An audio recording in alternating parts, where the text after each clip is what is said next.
Chapter 1. In the Demon Suppression Division, the God-level task system is activated. Having traversed into the Great Zhou Dynasty, Chu Yuan has joined the Demon Suppression Division as a demon suppressor. Right from the outset, he is faced with a formidable task, escorting the princess to the dungeon. No one wishes to offend the princess, fearing her vengeance upon her eventual release. Thus, the seasoned veterans have relegated this daunting responsibility to Chu Yuan. Although he yearns to decline, his humble status renders him powerless to refuse. Fortunately, Chu Yuan has activated the God-level task system. By fulfilling the tasks assigned by the system, he stands to gain rewards. In the imperial city of the Great Zhou Dynasty, within the Demon Suppression Division, a colleague beckons, "Young Chu, come here. Do not think I neglect you. As a newcomer, I have arranged a significant task for you today. If you succeed, promotions and raises will be within your grasp." In the dim, damp dungeon, having just completed his probation and officially become a demon suppressor, Chu Yuan is pulled aside by a middle-aged man. "Brother Shun, what exactly is this significant task you speak of? Am I to undertake it alone?" Chu Yuan inquires, his demeanor cautious. "Of course, it is meant solely for you. If too many people are involved, they would overshadow your achievements," Shen Fei explains. Hearing this, Chu Yuan's face brightens with joy as he expresses his gratitude. "Thank you, Brother Shun. Once I rise, I will surely remember your kindness." "Ah, no need for such words. We are all brothers, and it is only right to look out for each other." Upon witnessing Chu Yuan's acceptance of the task, Shen Fei finally breathes a sigh of relief. "By the way, Brother Shun, you have yet to specify what I am to do." Chu Yuan, caught up in his excitement, momentarily forgets to ask for the details of the task. "Young Chu, this task is quite simple. Shortly, a prominent figure will be escorted here, and your sole responsibility is to bring her into the dungeon." Shen Fei exclaims enthusiastically. "See, I am treating you well. This is an easy task, merely a matter of walking a few steps. If you perform well, it won't be long before you enjoy a promotion and a monthly salary of 10 taels of silver." However, the smile on Chu Yuan's face fades. He realizes he has been deceived. He understands that such fortuitous opportunities rarely fall from the sky. The promise of a guaranteed promotion and salary increase is not something others would easily concede. It dawns on him that he must escort a significant figure into the dark, damp confines of the dungeon. "Damn it, I was too careless." Chu Yuan silently curses. This is ancient times. Anyone of status entering the dungeon, upon paying a ransom, would only be symbolically imprisoned for a brief period before emerging once more. Those influential individuals, upon their release, often seek retribution against those who had them imprisoned, as they value their reputation greatly. They certainly do not wish for those who witnessed their humiliation to live on. Chu Yuan looked at the smiling Shen Fei and tentatively asked, "Brother Shun, may I retract my statement? I suddenly remembered that I have some matters to attend to and wish to request a leave." Shen Fei's expression instantly darkened. "Chu Yuan, are you jesting with me? I hereby command you to take the responsibility of escorting the princess to the dungeons. If you dare defy this order, feel free to test the consequences." Shen Fei's icy gaze bore down on Chu Yuan, causing him to feel an overwhelming pressure that rendered him breathless. He could only lower his head, trembling in fear. "You scoundrel! Just because you wield a higher cultivation level, you think yourself invincible. How impressive! Once I attain my golden finger, I shall make you pay." Chu Yuan cursed inwardly, knowing that resisting would be tantamount to courting death. At that moment, a chilling notification echoed in his mind. Ding! The system has detected that the host has become an official demon subduer and has received a mission, binding to the divine task system. Ding! System binding successful. The system? Chu Yuan ceased trembling, a flicker of excitement igniting in his eyes. Finally, at long last. "System, do you understand? I have awaited this day for 18 long years." Chu Yuan exclaimed inwardly with exhilaration. Indeed, he was a transmigrator, not merely possessing a soul, but having been reborn into this realm, growing up in a world where martial arts flourished and demons roamed. Here, formidable warriors could cleave mountains with a single sword strike, and their vitality could boil rivers. To ensure his survival in this perilous world, Chu Yuan joined the Demon Subduing Division of the Great Zhou Dynasty. Unlike other martial sects that required talent and background to practice martial arts, the Demon Subduing Division allowed anyone to cultivate as long as they became a demon subduer. However, he had the misfortune of receiving a particularly daunting task on his very first day as a formal member, escorting the princess to the dungeons. Such a prominent figure held the highest status in the Great Zhou Dynasty. Though he was unaware of her transgressions that led her to imprisonment, it was evident that as a member of the royal family, she would not remain there long.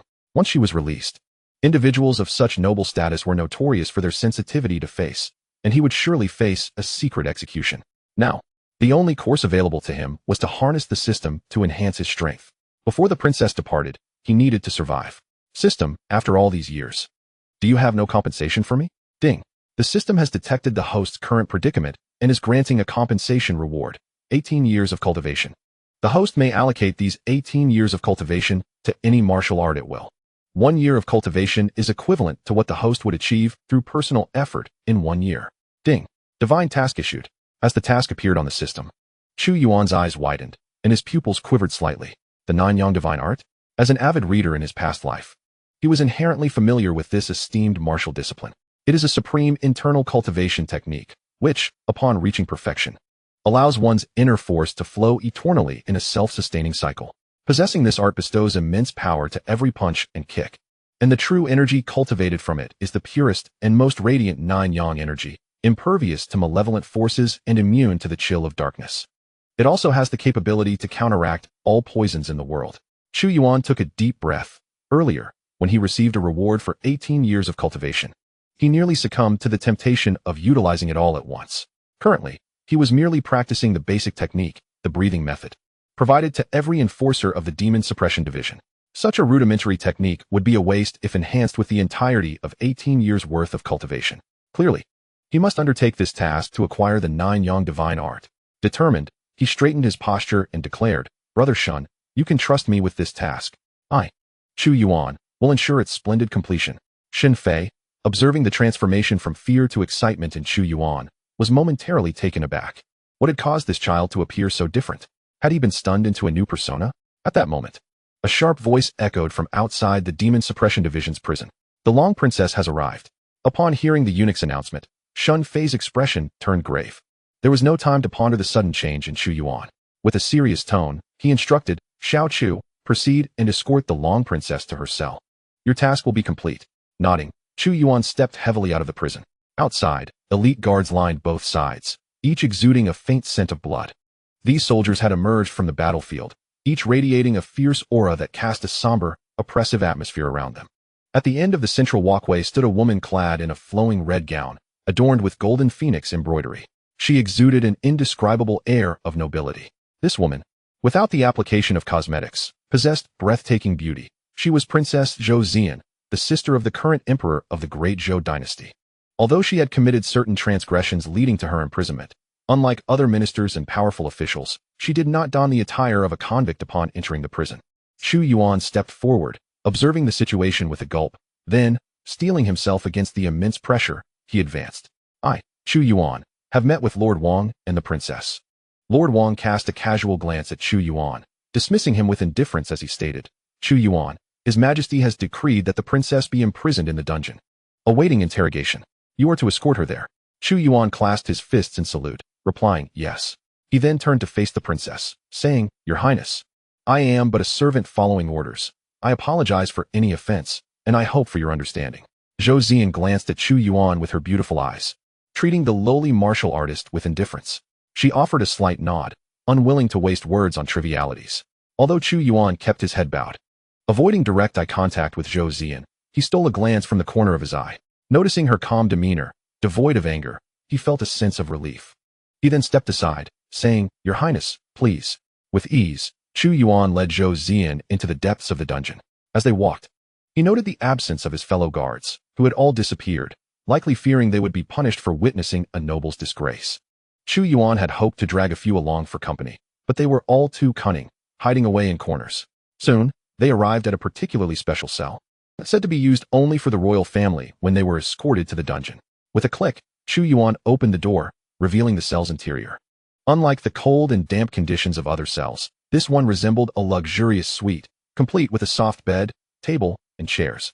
A small window allowed fresh air and sunlight to enter, and a stove was provided for warmth during colder days. To be confined in such a cell was not punishment. It was a privilege, akin to house arrest, merely a facade for the world to see. "How long must I stand here, boy?" Zhou Zian asked, observing Chu Yuan frozen in place after opening the door. Her patience waned as she frowned. Snapping back to reality, Chu Yuan quickly gestured for her to enter, his face filled with apologies. "I am truly sorry, Your Highness. I was lost in thought and delayed your entry. Please, go ahead." Zhou Zian chose not to dwell on his oversight and entered the cell prepared for her. As she stepped inside, a notification echoed in Chu Yuan's mind. Ding! The host has successfully completed the task and earned the reward of the 9 Yang divine skill. As the voice faded, Chu Yuan felt an incredibly profound scripture surge into his mind. This is the cultivation technique of the 9 Suns divine skill. Upon acquiring this method, a panel appeared before him, visible only to his eyes.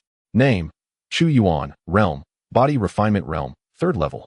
Technique: Breathing Technique, 3rd level. 9 Suns divine skill, not yet initiated. Items: none. Cultivation: 18 years. The system's information panel was exceedingly simple, displaying only his realm, technique, items, and cultivation level. Chu Yuan dismissed the panel, realizing it was not the appropriate time for excessive scrutiny. After escorting the princess to her cell, he clasped his hands and bowed, saying, "Your Highness, the task is complete. I take my leave." He was eager to depart, wishing to avoid any further association with the princess. However, Zhou Zian called out to him, "Stop! Who permitted you to leave? What shall I eat if you go?" This was the first time Zhou Zian had spoken so much to Chu Yuan. Her voice was cool, devoid of the condescension one might expect from a superior addressing an inferior. "Your Highness, your meals will be provided by designated personnel. I am not responsible for that." Chu Yuan replied calmly, "Designated personnel? Is that not you? In this entire prison, who else would dare come to attend to me? Throughout the journey, those demon suppressors have been avoiding me. Do you think I am unaware?" Chu Yuan fell silent, contemplating her words, which indeed held some merit. After all, he was the one responsible for escorting her, and others were clearly avoiding the task of delivering her daily meals. "Very well, young man. All you need to do is bring me my meals daily and take good care of me. When I am free, I shall ensure your rise in rank and fortune." Chu Yuan was skeptical of her words. This princess was quite cunning. Her promises seemed like mere illusions. Nonetheless, he found himself compelled to accept this illusion. With a face beaming with excitement, he exclaimed, "Thank you, Your Highness." Zhou Zian nodded and instructed, "Good. Now, go to the Baixiang Pavilion and bring me some flour cakes, roasted chicken, and fine wine. I happen to be a bit hungry." Upon hearing this, Chu Yuan inwardly scoffed. How shameless. You make demands so quickly. Moreover, she desired such extravagant items. Baixiang Pavilion was a renowned establishment in the imperial city, where even the simplest dish cost several taels of silver, equivalent to his monthly salary. Truly, a princess, even in the depths of a prison, she dined so lavishly. Although he grumbled internally, he maintained a respectful demeanor. Hesitantly, he said, "Your Highness, Baixiang Pavilion is quite famous. I have just been promoted and my purse is rather light. Could we not choose another place?" Zhou Zian furrowed her brow, her expression revealing a hint of displeasure for the first time. "Do you take me for someone who would spend your money on my meals? This is my token. Take it to the Baixiang Pavilion, and you may incur debts." Chapter 3. Commencing Cultivation, breaking through the 9th level of the Meridian Realm. After Zhou Zian spoke, she tossed a golden token adorned with a phoenix design. Chu Yuan, quick-witted and agile, caught it before it could touch the ground. "Yes, Your Highness the Princess," he replied respectfully, cupping his fists. Following this, he maintained his posture of reverence as he stepped back several paces before turning to depart. At that moment, within the grand hall of the prison, a group of individuals who had previously vanished had gathered, whispering amongst themselves. "I wonder how long it will take for the newcomer to encounter misfortune? I wager 10 taels of silver that he will perish within 3 days. Not so fast. This time, the identity of the significant figure is not trivial. They will not exit in a short span. If that newcomer dies, who will attend to the important person? Indeed, let us hope the newcomer does not meet his end too swiftly. Perhaps we should bet on him surviving until the esteemed one departs." As Chu Yuan entered the hall, he overheard his colleagues audibly speculating on when he would fall victim to the powerful figure. His expression darkened, revealing his discontent. The moment they noticed him, the chatter subsided. At that juncture, Shen Fei approached with a hearty laugh. "Little Chu, how do you find it? I did not deceive you, did I? The identity of this significant figure is indeed remarkable. If you care for her diligently, I assure you, once the princess leaves the prison, you will rise in rank and wealth. Moreover, do not heed their nonsense. They are merely jesting. Not everyone who tends to a prominent figure meets an unfortunate end. As long as you tread carefully, avoiding inappropriate questions or remarks, I guarantee you will live a long and safe life. Oh, and remember, you will also be responsible for delivering the princess's meals each day, understood?" Shen Fei spoke rapidly, leaving little room for Chu Yuan to interject. Chu Yuan listened in silence, inwardly scoffing. "Rise in rank and wealth. I fear the only promotion I will receive is to a coffin, and the wealth will be in ghostly currency." Fortunately, he possessed a system. If he could elevate his cultivation during this period, should the princess covertly conspire against him, he would still have the strength to protect himself. Chu Yuan nodded. "Brother Shun, I understand. The princess has already instructed me to fetch her meals from the Baishang Pavilion, so I will forego my duty on watch. Within the Demon Suppression Division, every newly appointed demon suppressor was required to serve a month in the prison before being given the option to embark on standard missions or remain within the prison for life. Generally, those desiring a secure position would opt to stay in the prison. After all, patrolling the prison daily posed little risk as long as they did not encounter the significant figure. This was, after all, the prison of the Royal City's Demon Suppression Division, where no fool would dare attempt to break out. The task of venturing out is starkly different. This particular class of demon hunters faces casualties nearly every day. They are either dispatched to confront malevolent spirits or tasked with dealing with notorious bandits, violent offenders, and disciples of dark sections. The peril is undeniably real, yet the remuneration is equally substantial. Upon hearing this, Shen Fei refrained from further comments. After all, Chu Yuan now had the responsibility of attending to influential figures. What harm could it do to alleviate his burdens? Shen Fei waved his hand and said, "You may go. But remember to test for poison before serving the food to the princess."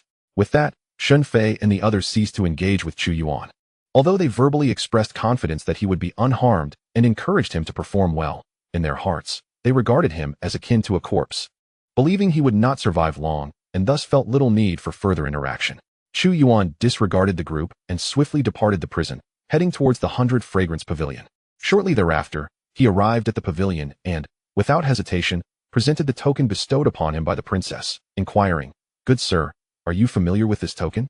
The proprietor of the 100 Fragrance Pavilion was a robust middle-aged man. Initially displeased by being halted by Chu Yuan, his demeanor shifted dramatically upon seeing the golden token adorned with a phoenix design. His expression transformed in astonishment. He hastily pulled Chu Yuan aside and admonished him in a hushed tone, "You audacious youth. How dare you brandish the princess's token so brazenly? What are you plotting? To bring about my demise?" Chu Yuan gave an awkward smile, replying, "My apologies, sir. It's my first time running errands for someone. I am unaware of the protocols." After a few more reprimands, the proprietor's ire subsided. He quietly inquired, "What does Her Highness require of you?" Chu Yuan responded, "To answer your question, the princess is famished. She desires 2 roasted chickens, 2 plates of flour cakes, and 2 bottles of fine wine." "Is that all?" the proprietor asked with a furrowed brow, his skepticism evident. "Indeed, that is all. Oh, and sir, please pack half of the order for me to take away, while the other half shall remain here for my own consumption." The middle-aged proprietor narrowed his eyes and questioned sternly, "Young man, are you certain these were the princess's words?" Seeing the proprietor's audacity to doubt him, Chu Yuan grew indignant and forcefully slammed the token onto the table. "Indeed, this is precisely what Her Highness commanded. If you do not believe me, feel free to inquire with her in the prison." The proprietor, taken aback by Chu Yuan's assertiveness, anxiously glanced around, fearful of prying eyes. Fortunately, the 100 Fragrance Pavilion was bustling that day, and the surrounding noise drowned out their exchange. "Oh dear, what are you doing, young man?" "Very well, I'll heed your request.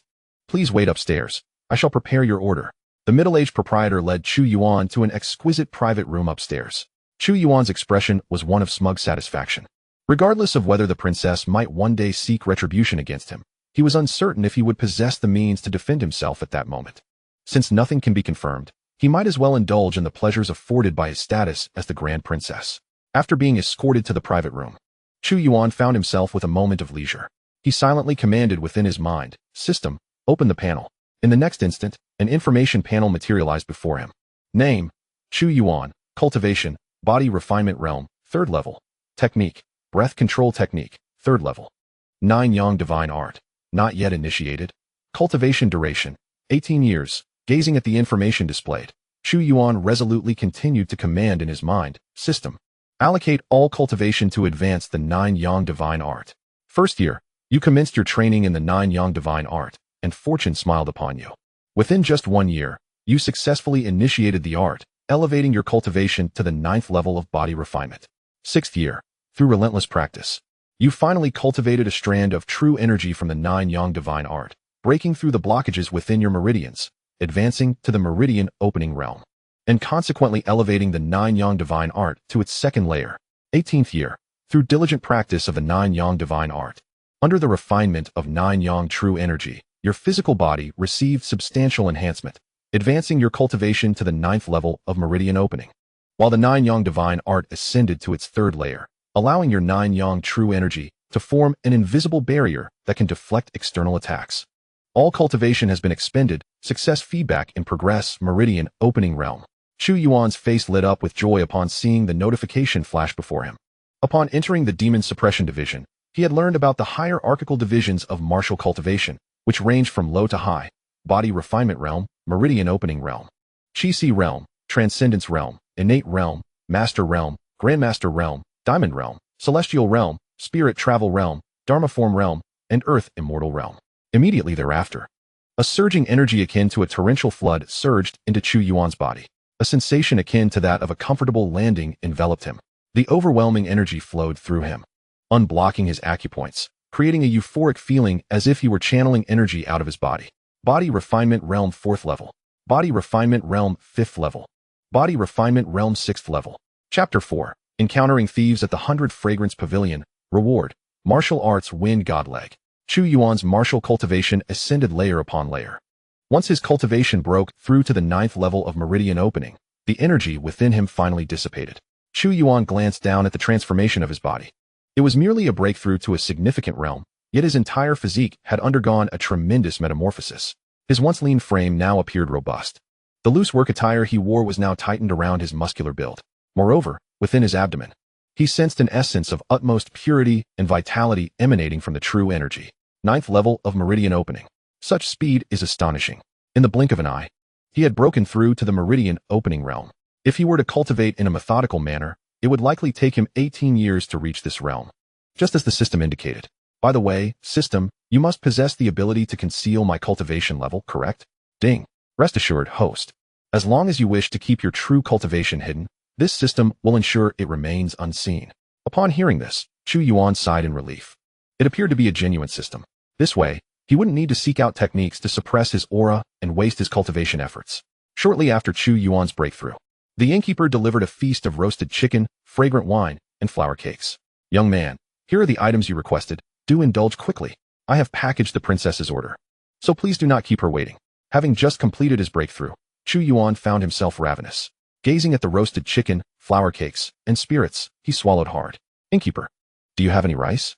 Please bring me some, along with a few side dishes. Chu Yuan addressed the middle-aged innkeeper. You, young man, do not push your luck. The princess's order is quite precious. If she misses her time, you shall be in grave danger.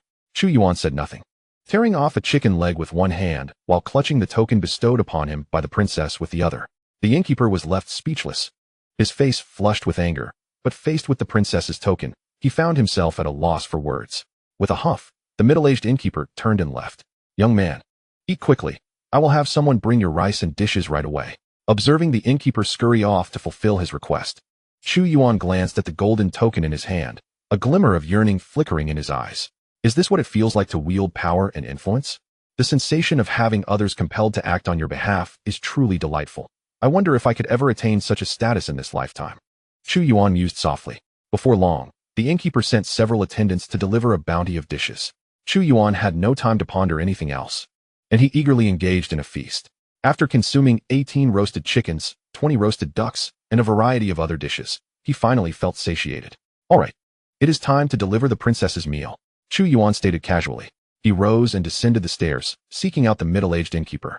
Innkeeper, I am full. Where's the order? The innkeeper shot him a resentful glance, reminiscent of a scorned spouse, before placing a small jade vial on the table. Chu Yuan furrowed his brow, his expression incredulous. Innkeeper, are you jesting? This is a roasted chicken, flour cake, and spirits? This diminutive jade vial could not possibly contain such items. Upon hearing Chu Yuan's words, the innkeeper instantly realized that this young man was merely a naive fool, summoned by the princess to carry out her bidding without any understanding of the matter at hand. Reflecting on the earlier episode of deception, the middle-aged shopkeeper suddenly revealed a cold smile. So, you are utterly oblivious, young man. You dare to wield the princess's token with such audacity, even in your ignorance. Once the princess emerges, I shall certainly report your transgressions. Just as a dispute was about to ensue between the two, a shadow darted swiftly between them, vanishing in the blink of an eye. Along with it disappeared the small jade vial. The shopkeeper's expression changed dramatically as he grasped the situation. Young man, the princess's possession has been stolen. You must pursue them at once. Ding. A divine-level quest has been issued. The antidote to the princess's potent poison has been stolen. Please retrieve the antidote promptly and deliver it to the princess. Reward: martial art, wind god leg. 20 years of cultivation. Chu Yuan was momentarily taken aback. He had inadvertently triggered a quest during this outing. Furthermore, the reward was the Wind God leg technique, a remarkable skill that amalgamated leg techniques with lightness, embodying both offense and speed. Young man, stop dawdling. This item is difficult to procure. You must reclaim it swiftly, or we shall both face dire consequences. Upon hearing the shopkeeper's urgency, Chu Yuan immediately set off. Although the shadow had moved with great speed, it had done so while their attention was diverted. Now, however, their focus was entirely on that elusive figure, making it far more challenging for it to blend into the crowd and escape. Chu Yuan gazed outward, quickly locking onto the dark silhouette as it pressed into the throng of people. Humph, thinking you can flee? Not a chance, he scoffed. He then activated the 9-yang divine skill, channeling a substantial amount of true energy into his legs. Despite not having mastered lightness techniques, he understood how to enhance his speed through sheer force.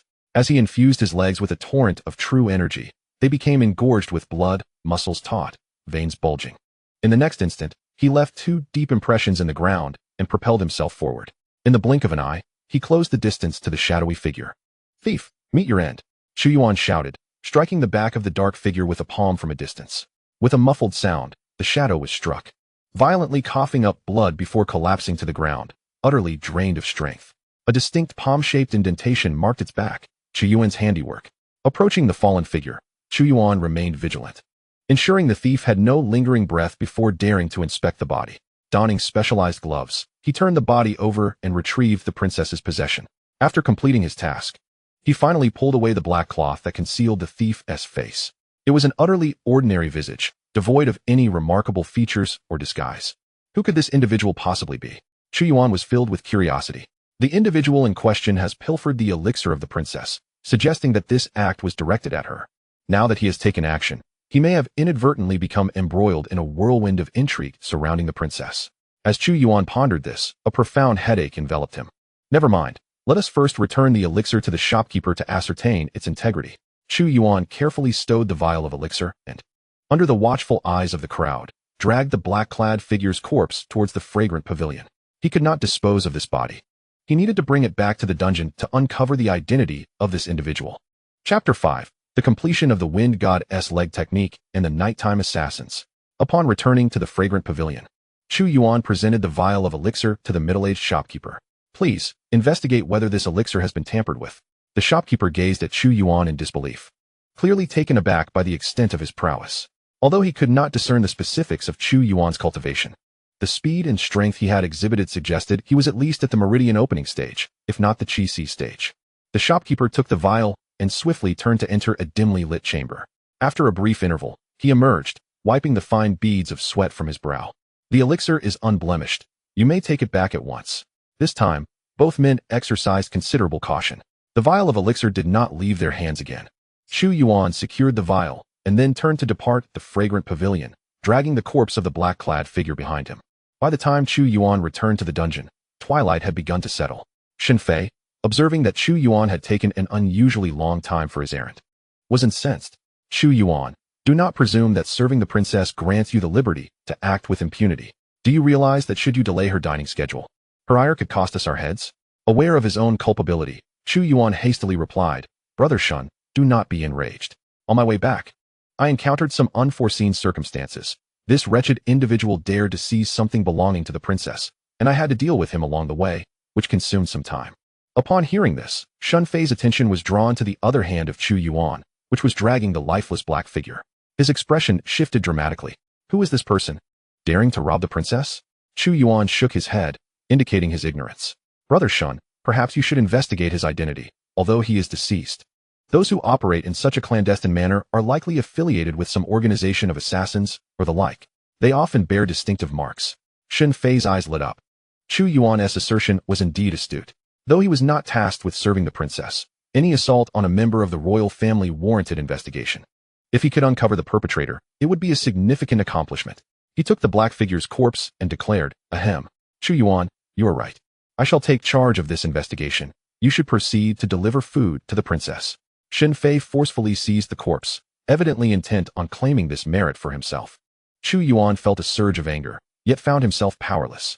After all, Shen Fei was his superior. He could only allow Shen Fei to take away the body of the cloaked man. Once Shen Fei had walked out of sight, Chu Yuan ventured deeper into the dungeon. Arriving at the cell where the princess was imprisoned, with utmost respect, he clasped his hands and addressed her. Your Highness, I have brought you what you requested. Why have you taken so long?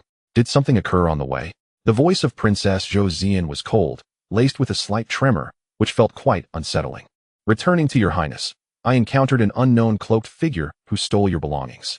It took great effort for me to retrieve them, Chu Yuan replied, bowing his head. I have failed in my duties. I implore your Highness to punish me. A cloaked figure? Zhou Zian's brows furrowed in confusion. Have you disowned this person's identity? Returning to your Highness, the investigation is still ongoing. I believe it will not be long before we uncover the identity of this cloaked individual. Zhou Zian nodded. This is not your fault. I shall not punish you. Come in and present the elixir to me. Chu Yuan complied, stepping into the cell. He observed Zhou Zian seated on a chair, her complexion pale, her body trembling slightly, seemingly enduring some form of anguish. He placed the elixir on the table. And at that moment, the system's prompt echoed in his mind. Ding! The host has successfully completed the task and received a reward. Advanced Martial Art, Wind God Leg. 20 years of cultivation. A torrent of knowledge regarding the cultivation method of the Wind God Leg surged into Chu Yuan's mind. His eyes brightened. With the Wind God Leg, he could now be both a fighter and a runner. Very well, you may leave now. I shall call for you if I require assistance. Zhou Zian dismissed him. Understood, Your Highness. Chu Yuan exited the cell. Coincidentally, it was time for the shift change. He left the dungeon and returned to his humble abode. A thatched cottage that leaked both wind and rain. Though the environment was exceedingly rudimentary, it had been his home for over a decade. Upon returning home, Chu Yuan eagerly activated the system. Name: Chu Yuan. Cultivation: Meridian Opening, 9th layer. Martial Arts: Wind God Leg, not yet initiated. 9 Suns Divine Art, 3rd layer. Cultivation: 20 years. System: allocate all 20 years of cultivation to enhance the Wind God Leg. Year 1. You diligently practice the Wind God Leg day and night, executing thousands of kicks, refining your leg bones, and memorizing the cultivation method of the Wind God Leg. You successfully initiate your training in the Wind God Leg. Year 5. Amidst the raging winds, you kick with fervor, grasping the essence of the Wind God Leg. Its power increases by 3 tiers, and you successfully cultivate the Wind God Leg to the minor achievement stage. In the 10th year, amidst torrential rain and fierce winds, you cultivated the Wind God Leg and attained enlightenment. You comprehended the power of the tempest, enhancing the potency of your leg techniques by 5-fold, while your speed doubled, propelling the Wind God Leg to the pinnacle of mastery. In the 20th year, you achieved a profound understanding, allowing you to execute the Wind God Leg with remarkable finesse, effortlessly manifesting all its techniques, elevating it to a state of perfection. As the results of your training were conveyed, Chu Yuan witnessed a flurry of notifications before an overwhelming surge of insights flooded his mind. A warm current, seemingly birthed from the void, coursed into his legs, refining them. In that moment, Chu Yuan felt his limbs grow stronger and more powerful. Rising from his meditative posture, his gaze became sharp and focused. Suddenly, he tensed his legs and softly uttered, "First move of the Wind God Leg, capture the wind and shadows." In the next instant, Chu Yuan's form darted within the thatched cottage, moving with such swiftness that the naked eye could scarcely perceive him. To an ordinary observer, he appeared as a mere blur. Flitting back and forth, after a brief trial, he halted, a look of joy illuminating his face. This Wind God Leg truly excelled, offering both speed and combat prowess. The Wind God Leg is primarily a technique of lightness and agility, with capture the wind and shadows being its essential foundational move. Mastery of this technique undoubtedly grants one speed akin to a shooting star. Furthermore, this version of the Wind God Leg is not a truncated form passed down by a master to his disciple. It is the complete and unabridged technique. Alas, the 20 years of cultivation still feels somewhat insufficient. Had he fully grasped its essence, its power would have been even greater. Chu Yuan felt a tinge of regret. Among the myriad martial arts, proficiency is delineated into 5 stages: initiation, minor success, major success, perfection, and comprehension. It took him 2 decades to refine the Wind God Leg to perfection. Nevertheless, enhancing martial skills is considerably easier than advancing internal cultivation techniques, he mused. As he glanced outside, he noticed that night had fully descended, unwittingly ushering in the early hours of dawn. It was late, he needed to rest, as he had worked the following day. However, just as he was on the verge of slumber, a sharp arrow pierced through the window, landing mere centimeters from his feet, accompanied by a note. Chu Yuan's expression shifted as he regarded the arrow so close to him. All drowsiness vanished. In an instant, he darted out of the thatched cottage. Who dares to ambush me? Step 4. Chapter 6. The Prince of the Great Zhou, Zhou Sheng. Emerging from the house, Chu Yuan found the outside enveloped in silence, with no sign of another presence. Had they fled? Frowning, he felt a weight of seriousness settle upon him. He now understood why those individuals were reluctant to personally escort prominent figures to the heavenly prison, even with a mere 1% chance of not being executed upon the figure's release, but rather being elevated to wealth and position alongside them.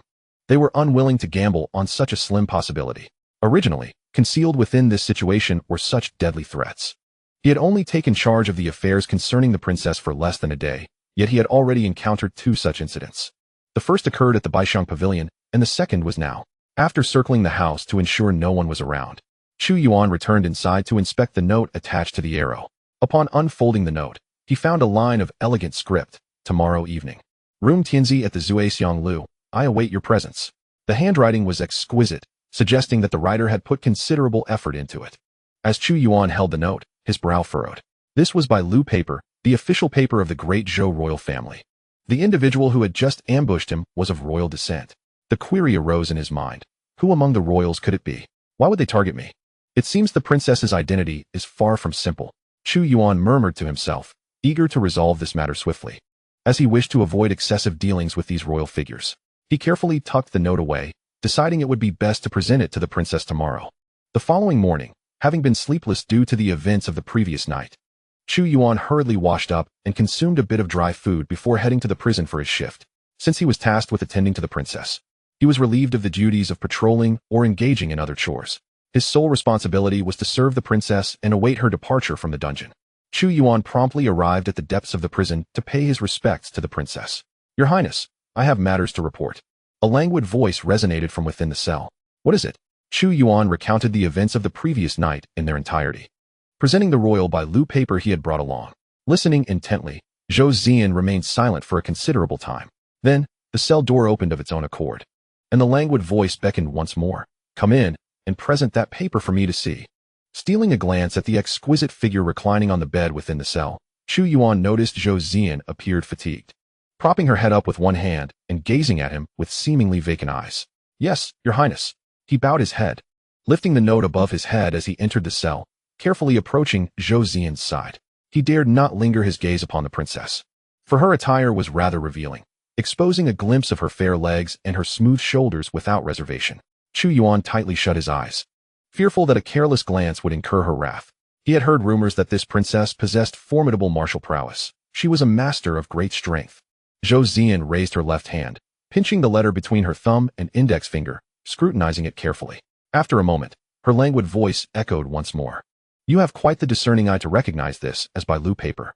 How did you discern that it is the imperial stationery of my royal family? Chu Yuan explained. In response to Your Highness, I have had the fortunate opportunity to encounter this by Lu paper once, hence I am aware of it. Zhou Zian nodded slightly. With a disdainful glance at the contents of the letter, she remarked, Humph. My dear nephew is rather anxious, wishing to invite you to his Zhuaxiang Lu, merely to turn you into his pawn and glean information about me. In that case, you should go. Upon hearing this, Chu Yuan was taken aback and hurriedly replied, Your Highness, please spare me. I have never intended to divulge your affairs to anyone. It was another who extended the invitation to me. I implore Your Highness to see the truth. Zhou Zian observed the trembling Chu Yuan, a cold smile gracing her lips. So, you are this fearful of death. Yet why did you, just yesterday, use my token to feign my orders within my own domain at Baixianggo? Chu Yuan's heart raced at her words. This princess is formidable. Since her confinement in the celestial prison, she has had no contact with anyone except herself. How does she know about his extravagant meal at Baixianggo? Is there someone in the prison keeping her informed? Or does she possess other means to ascertain the affairs outside? Chu Yuan's mind raced with thoughts.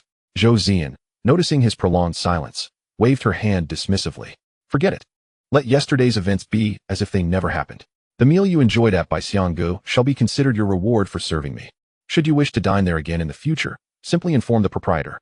Upon hearing this, Chu Yuan's eyes lit up. It appeared that the princess had no intention of condemning him. With this realization, he clasped his fists and declared earnestly, I was foolish before. I thank Your Highness for your mercy. In the future, I shall serve you diligently. Zhou Zian chuckled lightly. Very well. You have said it yourself. Tonight, you shall follow the instructions in this letter and visit Zhuaxiang Lu. I am quite curious to discover what my dear nephew intends. Ding. A divine-level mission has been issued. Tonight, go to Zhuang Lu and uncover the true intentions of the sixth prince, Zhou Sheng. Reward, Divine Insight Talent. With the activation of the system task, Chu Yuan's eyes sparkled with excitement. It seemed he had no choice but to visit Zhuang Lu resolving this. He clasped his fists once more and vowed, "Rest assured, Your Highness, I shall uncover his true motives." Zhou Zian replied, "Indeed, prepare well. Regardless of whom you encounter tonight or what they ask of you, simply agree. You may report back to me tomorrow." "Yes, I understand." Zhou Zian gazed at Chu Yuan. Her curiosity piqued as she inquired, "By the way, what is your name?" In response to the princess's words, he sheepishly admitted, "I did not call you earlier. Do you consider yourself humorous?" "I am inquiring about your surname and given name," Zhou Zian asked, her expression darkening. Chu Yuan, realizing the gravity of the situation, became more earnest, responding, "In answer to Your Highness, I am surnamed Chu and my given name is Yuan." "Chu Yuan, is it? Very well, you may leave now. There is no need to trouble me further today, nor to bring me any meals." Chu Yuan clasped his fists in respect and withdrew. Upon exiting the prison cell, a sudden force emanated from within the room, slamming the door shut with a resounding bang.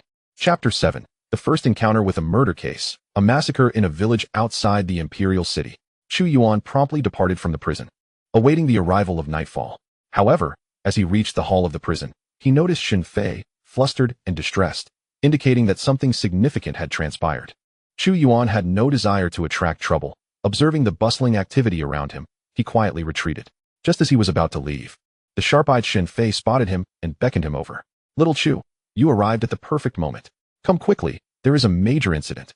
Chu Yuan's countenance darkened as he replied, "Brother Shun, I have matters to attend to and cannot leave. Besides, did you not say my only duty is to look after Her Highness?" Xin Fei hesitated for a moment. But seeing the others occupied and realizing that only Chu Yuan was idly standing by, he gritted his teeth and insisted, "Little Chu, your responsibilities for the princess do not require your constant presence. There has been a grave incident here, and we are indeed short-handed."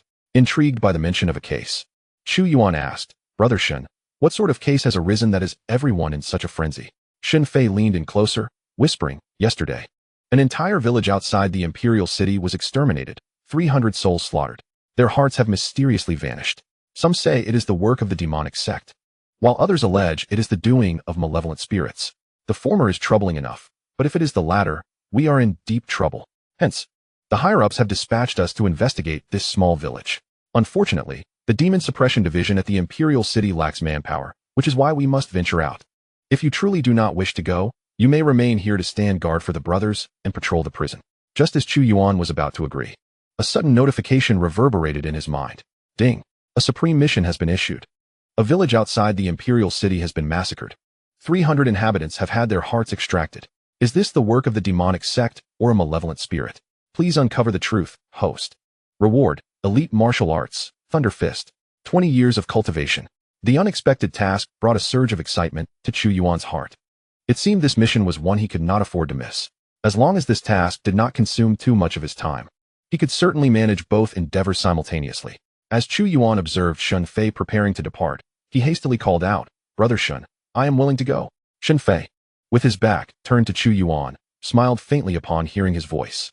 He turned around and patted Chu Yuan's shoulder, saying, "Little Chu, from the very first moment I laid eyes on you, I knew you were destined for greatness. You are unlike the rest of us. Your eyes are filled with ambition. Rest assured, if you solve this case, in a month's time when you leave the prison for the Demon Suppression Department, a promotion and a raise await you." Chu Yuan nodded, showing little interest in these empty promises. His sole desire was to tackle the case and complete the task at hand. "Brother Shun, where shall I go next?" Xin Fei produced a token and handed it to Chu Yuan. "You are to proceed to the Eastern City Gate. A group of brothers from the Demon Suppression Department is waiting to pass through. Simply meet up with them there." Chu Yuan accepted the token and, accompanied by a few others, departed from the prison to provide support. At the Eastern City Gate of the Imperial City, a cohort of demon suppressors clad in black scaled armor, wielding long blades, stood vigilantly, awaiting the support from the prison's demon suppressors. Before long, Chu Yuan and his companions arrived at the scene. It was the first time Chu Yuan encountered the true demon suppressors of the department. Unlike those who were stationed within the prison, these individuals had spent years executing missions, clashing with sects from the martial world, battling against demonic cults, and fending off monsters. They exuded a palpable aura of lethal intent. As Chu Yuan briefly met their gazes, an overwhelming pressure washed over him. Nevertheless, being a 9th-level practitioner of the Meridian realm. He merely faltered for a moment before regaining his composure. Unfortunately, his companions fared poorly. Having been seasoned veterans within the confines of the prison and lacking a close rapport with Xin Fei, they were assigned to this support mission, typically lax in their training. They were now thoroughly intimidated by the seasoned demon suppressors, their faces paling and legs trembling uncontrollably. The leader of the demon suppressors was a young man with a buzz cut. Upon witnessing the ineptitude of the reinforcements sent from the prison, he felt a surge of dissatisfaction. What is Xin Fei thinking? Has he truly sent these useless individuals to assist us? Or is he merely seeking to create chaos? He mused. If they cannot even withstand a fraction of my murderous aura, how will they fare against those from the demonic path or confront a monster? Wouldn't they be marching to their own demise? The buzzcut man was both displeased and furious. They were on a mission, tasked with investigation. What assistance could these inept individuals possibly offer?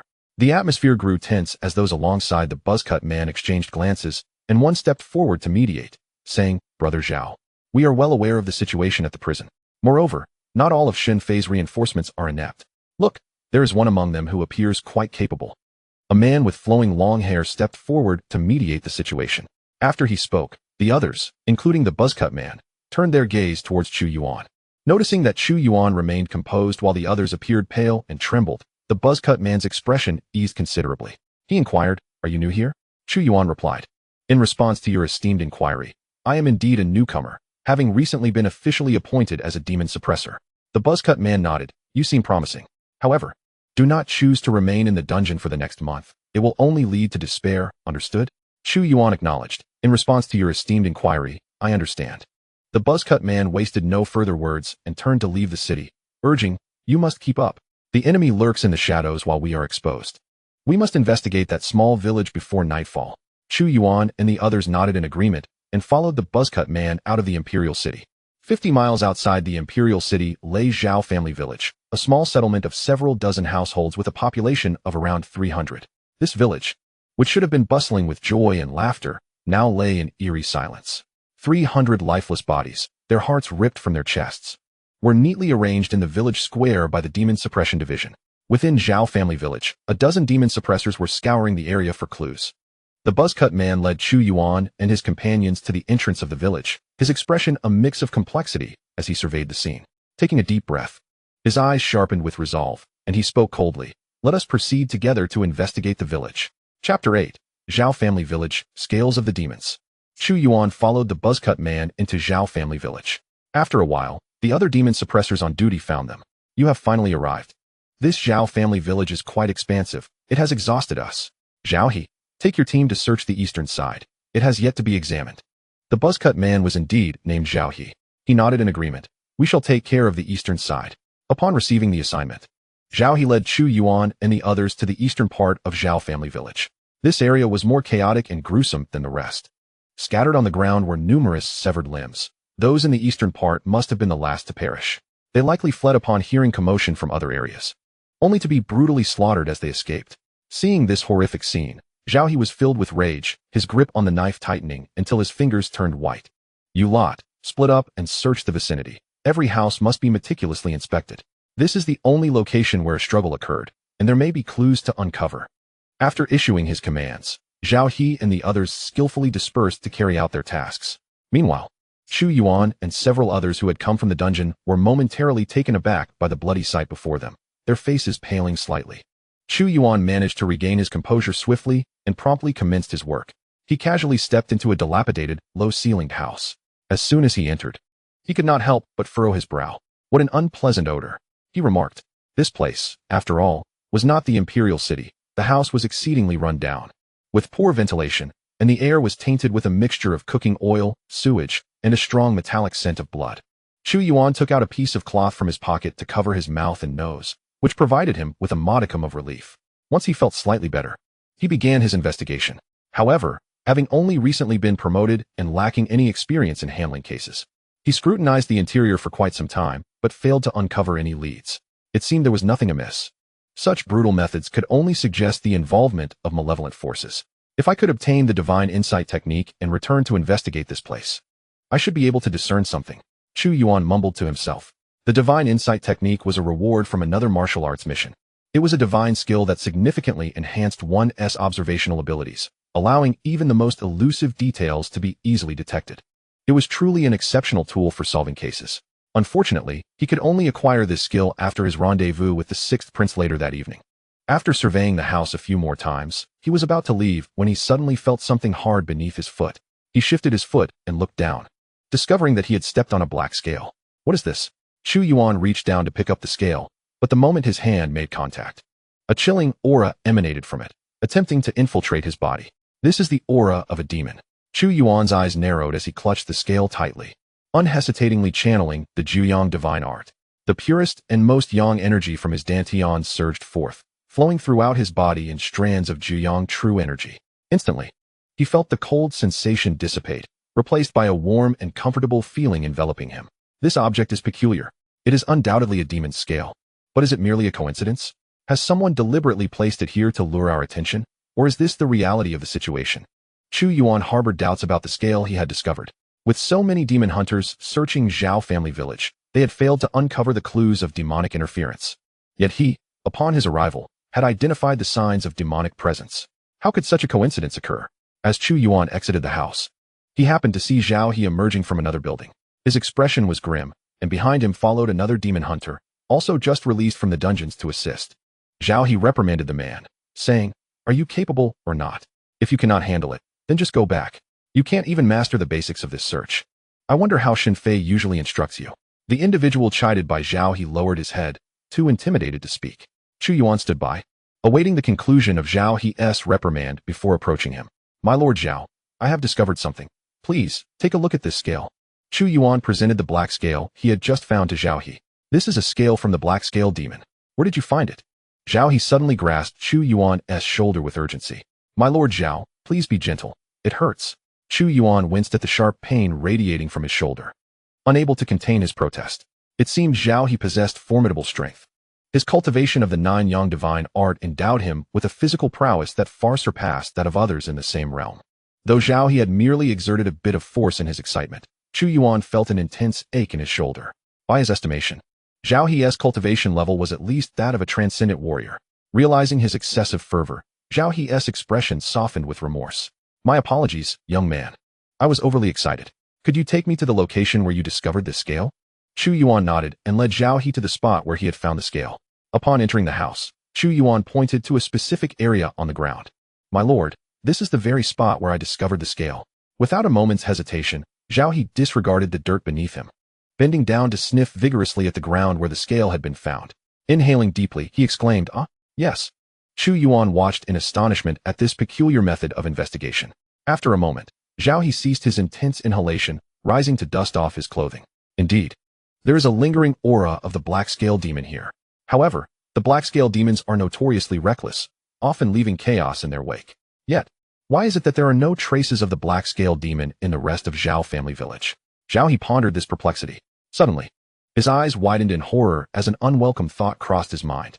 Could it be that the black scale demon has transcended to the innate realm and gained sentience? Zhao He furrowed his brow. If that were the case, the situation would become dire. These demons, while lacking intelligence, are typically foolish, but once they achieve sentience, they become cunning, capable of outsmarting even humans. Glancing at the sky, Zhao He noted that it was now afternoon. In half an hour, darkness would envelop the land. Holding the scale in his hand, he instructed, "Young man, wait here for me. I must alert the others. If the perpetrator behind the destruction of Zhao family village is an innate realm demon, we must depart swiftly. Once night falls and these demons emerge to hunt, we will be in grave danger." With that, Zhao He dashed off in 3 different directions to notify the others, leaving Chu Yuan to await further instructions. For reasons unknown, he could not shake the feeling that this situation was far too coincidental. The seasoned demon hunters had scoured the area for so long without uncovering any useful information.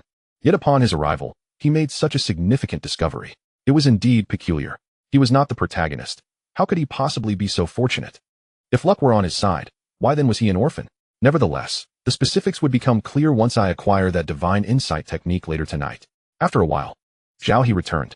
He had successfully informed the team executing their mission in Zhao family village.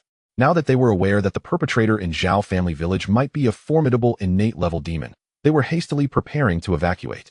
After all, their team currently lacked any innate level warriors. They could only continue their investigation the following day, accompanied by an innate level warrior. Chu Yuan followed the group as they departed from Zhao family village. Soon, they returned to the imperial city. Zhao He disbanded his team and then approached Chu Yuan, reminding him, "You all must remember to assist in Zhao family village tomorrow morning. Do not be late. I, Zhao He, detest tardiness." After delivering his reminder, Zhao He turned and left. Once he was out of earshot, those around Chu Yuan wore expressions of resentment, speaking ill of Zhao He. They had initially intended to recruit Chu Yuan to join them in plotting against Zhao He. However, Chu Yuan had no time for such trivialities. He had more pressing matters to attend to. Without so much as a word, he headed in the direction of the Drunken Fragrance building. Observing Chu Yuan's independent demeanor, the group's target shifted from Zhao He to him. They regarded Chu Yuan with disdain. What is he trying to portray? What is there to show off? He is just an ordinary person like us. Indeed, did you know? Today, because he outperformed us, he earned praise from Lord Zhao, while we were harshly reprimanded. Humph. What does it matter if he performs well? In the end, he too faces a future without prospects. It would be better to languish in the dungeons with us. Chapter 9. The True Intentions of Zhou Sheng. Reward. Divine Insight Technique. The Drunken Fragrance Building, an establishment owned by the sixth prince, Zhou Sheng. Following the instructions from the letter, Chu Yuan arrived at this location. The proprietress of the Drunken Fragrance Building was a charming and alluring woman who recognized Chu Yuan. Upon seeing him, she smiled seductively and gracefully approached him. "Young Master Chu, please come in. His Highness will arrive shortly. Allow me to escort you upstairs." Chu Yuan nodded, following the enchanting woman as they ascended the stairs. True to its reputation as a prince's establishment, the Drunken Fragrance Building was heavily guarded. It was uncertain whether these guards were there to protect the sixth prince or to ensure his demise. Throughout the entire process, Chu Yuan dared not exhibit even the slightest degree of complacency. After a while, he was escorted into a room of the highest caliber. "Young Master Chu, please rest here for a moment. His Highness will arrive shortly." The alluring woman continued. "Oh, young Master Chu, given His Highness's exalted status, you cannot bear any weapons when you meet him. Allow me to safeguard the dagger in your hand." With remarkable strength, she effortlessly relieved Chu Yuan of his weapon. Chu Yuan cast a surprised glance at her, recognizing that her cultivation was formidable. "What is your name, my lady?" Chu Yuan inquired, clasping his fists in respect. "Young Master Chu need not be so formal with me. I have been an orphan since childhood, and it is by the grace of His Highness that I was given the name Xian. You may call me Xian from now on." "Xian? Xian? Is this mere coincidence, or does it carry deeper significance?" Chu Yuan mused inwardly, noting the striking phonetic resemblance between her name and that of the Grand Princess. He shook his head, dismissing further speculation, and replied, "Very well, Miss Xian." After revealing her name, Xian turned and departed, leaving Chu Yuan alone in the room. Approximately an hour later, as he was resting with his eyes closed, he heard a commotion outside the door. Just as he rose, the door swung open, revealing a young man clad in resplendent golden robes, exuding an air of nobility. His demeanor was haughty, as though he regarded everyone with disdain, and his eyes held a glimmer of scorn. He entered the chamber without sparing Chu Yuan a glance, proceeding directly to the main seat. After pouring himself a glass of wine and consuming it, he finally spoke. "Are you the one who imprisoned my aunt in the heavenly dungeon?" "It is I," Chu Yuan replied, feigning ignorance. "I am the sixth prince, Zhou Sheng."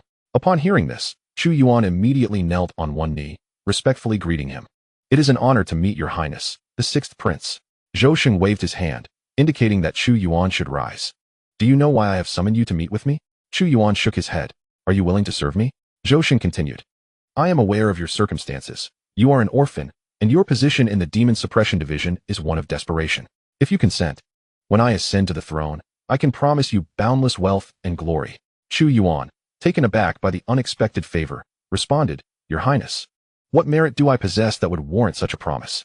To be able to serve you is already a blessing beyond my wildest dreams. I seek not riches, but merely a full meal." Regarding the sixth prince's words, Chu Yuan, having been deceived by many empty promises in the past, dared not place his trust in them. Had it not been for the prior decree from the Grand Princess, compelling him to acquiesce to any demands put forth by the other party, he would have promptly refused. Now, he had no choice but to comply with the words of the Grand Princess and concede to the sixth prince. Zhou Sheng observed the astonished expression on Chu Yuan's face with great delight. He relished the sight of the servants being utterly elated by a mere trifle he bestowed upon them. After a hearty laugh, he continued, "Very well. Rest assured, by serving this prince, you shall not only have your fill but will indulge in 9 sumptuous meals a day, each replete with meat." Chu Yuan, still clasping his fists in gratitude, replied, "Indeed, I am willing to brave fire and water for your highness." "Rise," commanded Zhou Sheng.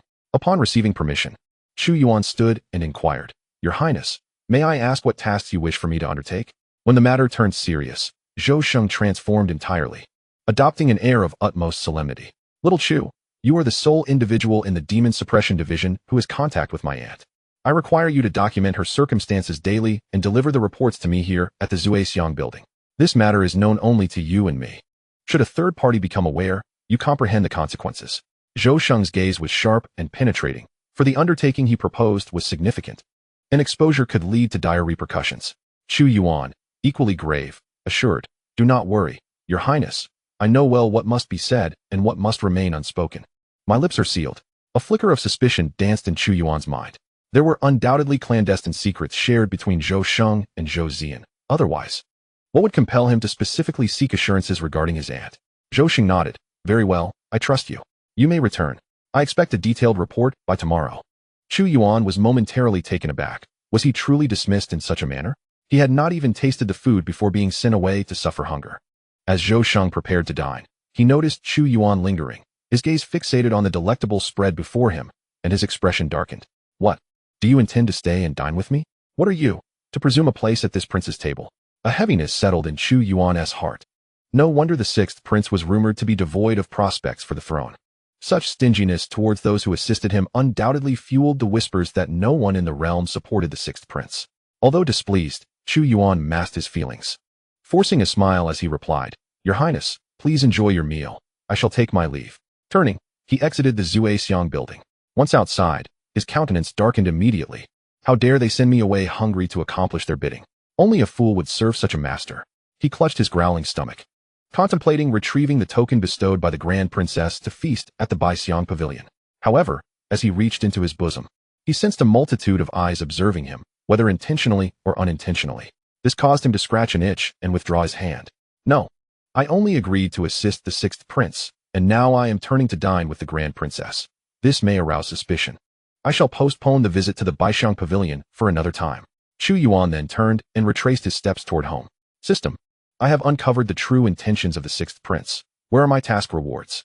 Chu Yuan recalled that he had yet to claim the task reward. Ding. Host has completed the task of uncovering the true intentions of the sixth prince, Zhou Sheng. Reward, God-level insight technique. In the next moment, a torrent of knowledge regarding investigative techniques surged into Chu Yuan's mind. Countless sophisticated methods of inquiry flashed rapidly through his thoughts, which he easily assimilated and comprehended. Chu Yuan's eyes brightened as he surveyed his surroundings. The street, which had appeared ordinary, revealed numerous discrepancies under the enhancement of his God-level insight technique. He discerned a troubling fact. Nearly 100 martial arts experts lay concealed near the Zhuexiang building. Some disguised themselves as boisterous merchants.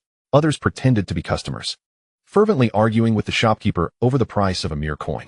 Additionally, passers-by who frequented the Zhuexiang building were also martial arts practitioners in disguise. This God-level insight technique is quite remarkable, Chu Yuan mused. With this ability, I will surely uncover further clues when I visit Zhao family village tomorrow. With a pleased expression, Chu Yuan continued on his way home. As he walked away, the disguised martial artists outside the Zhuexiang building simultaneously directed their gazes toward his retreating figure. They sensed that their ruse had been discerned by this young man. Chapter 10. The true culprit behind the annihilation of Zhao family village. Upon returning to his humble cottage, Chu Yuan immediately sensed something amiss. His expression turned grave, and his countenance darkened. "How dare you, sixth prince? Even in this dilapidated abode, you cannot rest easy, sending someone to rummage through my belongings? Such pettiness ensures you remain unappreciated. It is no wonder you lack the qualifications to become the crown prince." Chu Yuan scolded internally. Gazing at the disheveled state of his home, his desire for a larger residence intensified. After quickly tidying up the mess and preparing some provisions to satiate his hunger, Chu Yuan lay down on his bed to rest. In no time, he fell into a deep slumber, entering the realm of dreams. The next day, Chu Yuan awoke early. Before heading to Zhao family village, he first made his way to the dungeon.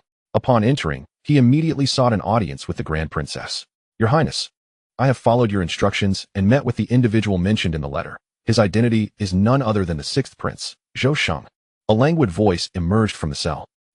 Upon encountering you, what is it that he desires?" Chu Yuan reported truthfully. "The sixth prince has instructed me to meticulously document all your circumstances, ensuring that not a single detail is overlooked, and to present these records to him daily." After listening to Chu Yuan's account, Zhou Zian remained silent for an extended period, lost in her thoughts. Chu Yuan waited for a moment before continuing. By the way, Your Highness, there is something of considerable importance that I must convey. Speak. It concerns a woman near the sixth prince, whom he has named Zian, with yin suggesting beauty and grace. The moment he finished, an oppressive silence enveloped the room. I am aware of this. Do not speak of it to others. You may leave now and attend to your own matters. Zhou Zian's tone had turned frigid. Unbeknownst to Chu Yuan, the princess's expression was dark, her beautiful eyes aflame with anger. Clearly, she was already privy to some aspects of what Chu Yuan had just disclosed. Meanwhile, after reporting to the dungeon, Chu Yuan hurried towards the eastern gate of the imperial city, where Zhao He and his companions had arrived early. Due to his obligation to report to the princess, Chu Yuan was the last among the few from the dungeon to arrive. The others who had arrived first looked at Chu Yuan with a sense of smugness and mischief, having narrowly avoided being late, with one receiving a few slaps as a consequence. These demon slayers, accustomed to fierce battles, possessed considerable strength, and now bore painful marks upon their bodies. Yet, fortunately, Chu Yuan would soon share a similar fate. My lords, I apologize for my tardiness due to unforeseen circumstances. I hope you can forgive me this once. Zhao He waved his hand dismissively. There's no need for punishment. Just be more careful next time. Let us proceed to Zhao Village. Today marks the final day. If we fail to uncover any clues, this case will be closed. With that, Zhao He turned to exit the city. The colleagues of Chu Yuan, witnessing his lack of punishment for being late, felt a surge of indignation. My lord, might this be deemed somewhat unjust? We were nearly late and received slaps. Yet this fellow has arrived several minutes late without consequence. My lord, do you not show excessive favoritism towards Chu Yuan? Indeed, my lord. If punishing Chu Yuan would sully your hands, I would gladly take on that task on your behalf. Chu Yuan furrowed his brows, gazing intently at the three individuals.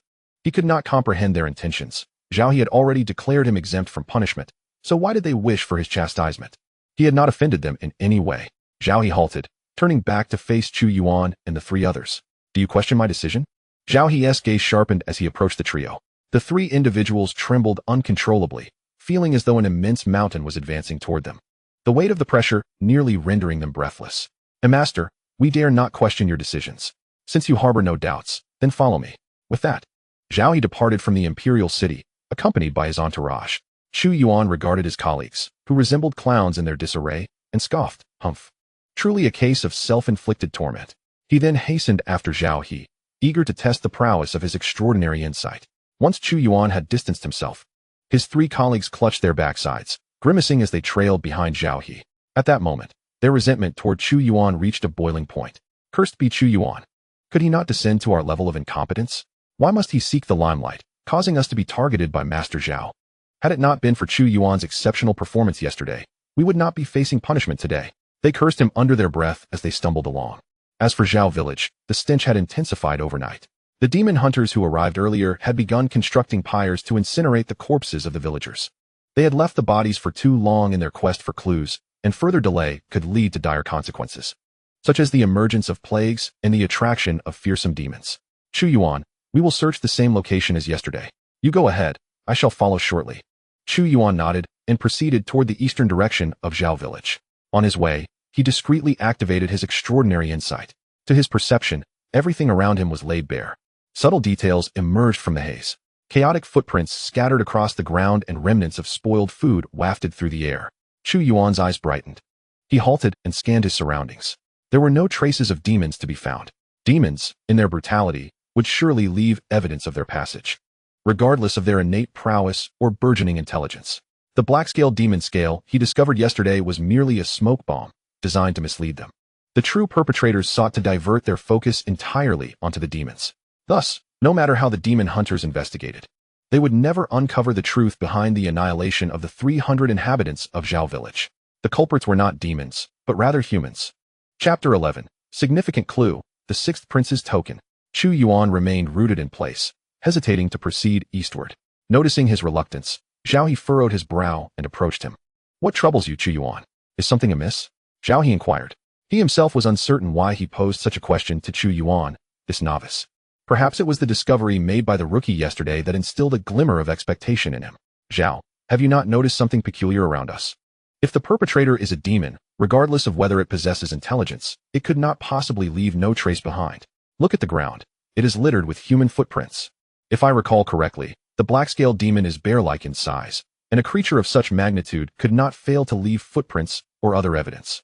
Listening to Chu Yuan's words, Zhao He felt an overwhelming sense of reason strike him. Are you suggesting that someone is diverting our attention, urging us to focus on the demon? Chu Yuan nodded and then cautiously inquired, Zhao, may I explore Zhao family village? Zhao He scrutinized Chu Yuan for a moment before finally nodding. Very well. Your observational skills are commendable. Perhaps you will uncover something noteworthy. With permission granted. Chu Yuan promptly turned and headed north towards Zhao family village. He had heard some passing demon hunters mention that the residents to the north were the first to perish, indicating that the murderer had begun their spree from Zhao family village and subsequently circled around to the east. There should be ample clues in that direction.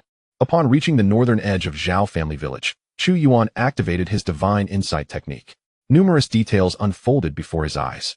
Beneath the chaotic array of footprints, he discerned one particularly distinct print. This footprint was significantly deeper than the others, unmistakably left by a martial artist, specifically one who specialized in physical cultivation. Such practitioners often possess great strength, resulting in heavier footsteps that leave a profound impression in the ground. Following the trail of footprints, Chu Yuan ventured outward, eventually arriving beneath a poplar tree. There, he discovered a patch of disturbed soil. Digging it away, he unearthed a set of night gear buried within. The attire exuded a strong metallic scent of blood, clearly indicating that the murderer had left behind the tools of their crime. It seems the culprit, as I suspected, is human and not a demon.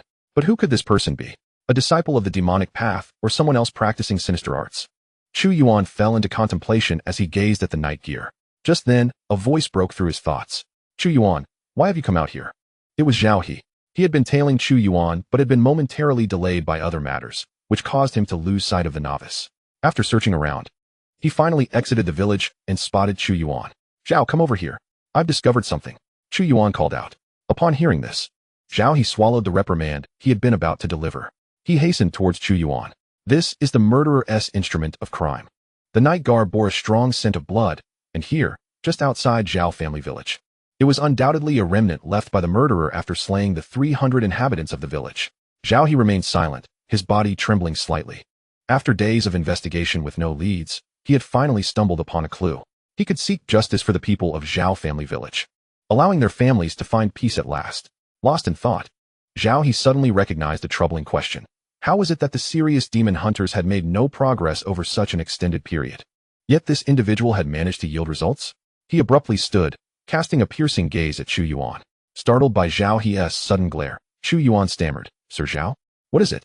Zhao He remained silent, holding his gaze for a moment before withdrawing it. This man was unlikely to be the murderer, Zhao He mused inwardly. Do not worry, you have performed admirably. Once the matter is clarified, await your reward, Zhao He replied. He then crouched once more to examine the night garb buried in the pit. As his fingers brushed the fabric, his countenance shifted. This material felt remarkably familiar. When Zhao He lifted the night garb, a silver token slipped from the clothing. Zhao He narrowed his eyes and looked down. Chu Yuan merely glanced at it, his pupils contracting before averting his gaze. He felt a jolt of shock. The token belonged to a prince, and he recognized the inscription. It bore the name of the sixth prince, Zhou Sheng. Meanwhile, in the drunken fragrance tower, the sixth prince, Zhou Sheng, glared darkly at the young man kneeling before him, his forehead pressed firmly against the ground. With a frigid tone, he spoke. I instructed you to procure some hearts for alchemical purposes, and you dare to lose my token? Do you understand the trouble I would face if the Demon Subjugation Division discovered it? Your Highness, I acknowledge my mistake. I understand my error, the young man exclaimed, his tone filled with urgency. However, rest assured, before I departed, I buried the clothing and other items in the ground. I even left behind some demon scales to obscure the scene. The fools of the Demon Subjugation Division will never trace it back to you. The young man spoke with utmost confidence. Humph, it better remain that way. If your belongings are discovered, you shall handle it yourself and spare me the burden of cleaning up this mess. Yes, Your Highness, I assure you, I will not jeopardize your standing. The young man thumped his robust chest, leaving red imprints from his palms. Zhou Sheng nodded slightly, choosing to change the subject. When will the elixirs I requested be ready? Your Highness, the elixirs you desire will require approximately 2 more days. In just 2 days? No, that is far too late. My peculiar affliction is likely to manifest tonight. Quickly, inform the alchemist to prepare a batch of pills for me. Zhou Sheng stated with a grave expression. Ah, Your Highness, if we go now, we might be discovered by the demon suppressors. My abilities are meager, and if I am found, escape will be impossible. Then let Zhang Tai go. He is a cultivator of the transcendence realm. As long as no innate martial artist intervenes, those worthless demon suppressors will not be able to contend with him. The young man replied respectfully, "Yes, Your Highness, I shall attend to it immediately." Chapter 12. The Mysterious Middle-Aged Man and Chu Yuan's Discovery. Meanwhile, outside Zhao family village, Zhao He swiftly retrieved the fallen token. His pupils trembled, unable to believe the token he grasped in his hand. With a stoic expression, he carefully stowed it away. Then, as if nothing had occurred, he said, "Let us proceed. I will inform the others of this discovery. You continue to look around for any additional findings." Chu Yuan nodded. "Yes, Lord Zhao." Watching Zhao He's departing figure, Chu Yuan turned and walked in the opposite direction. He felt a lingering presence nearby. After all, although the dark outfit bore a significant amount of blood, its sleeves were surprisingly clean. The wounds on the commoner's chest seemed as though they had been pierced by a single hand. If his suspicions were correct, the sleeves of that dark outfit should have been the dirtiest, stained with the most blood. Yet, that was evidently not the case. With this question in mind, Chu Yuan returned to Zhao family village in search of clues. After Zhao he brought the dark outfit back to show the other demon suppressors. They established a clearer target for their investigation. Within just an hour, they uncovered numerous clues that had previously gone unnoticed. "Sir, look here. There are some powdered drugs. These are anesthetics. Sir, I discovered signs of a struggle here. And I found a piece of torn black cloth that perfectly matches the missing part of the dark outfit Zhao He found." Each demon suppressor presented their discoveries to the innate martial artist stationed here by the Demon Suppression Division. This innate martial artist was a young man named Song Yang. Examining the trail of clues, Song Yang's expression grew serious. "Continue the investigation. The situation is becoming clearer. I believe the perpetrator will surface before long. Everyone, exert yourselves. While the sun is still up, continue the search." The group set aside their findings and turned to resume their search.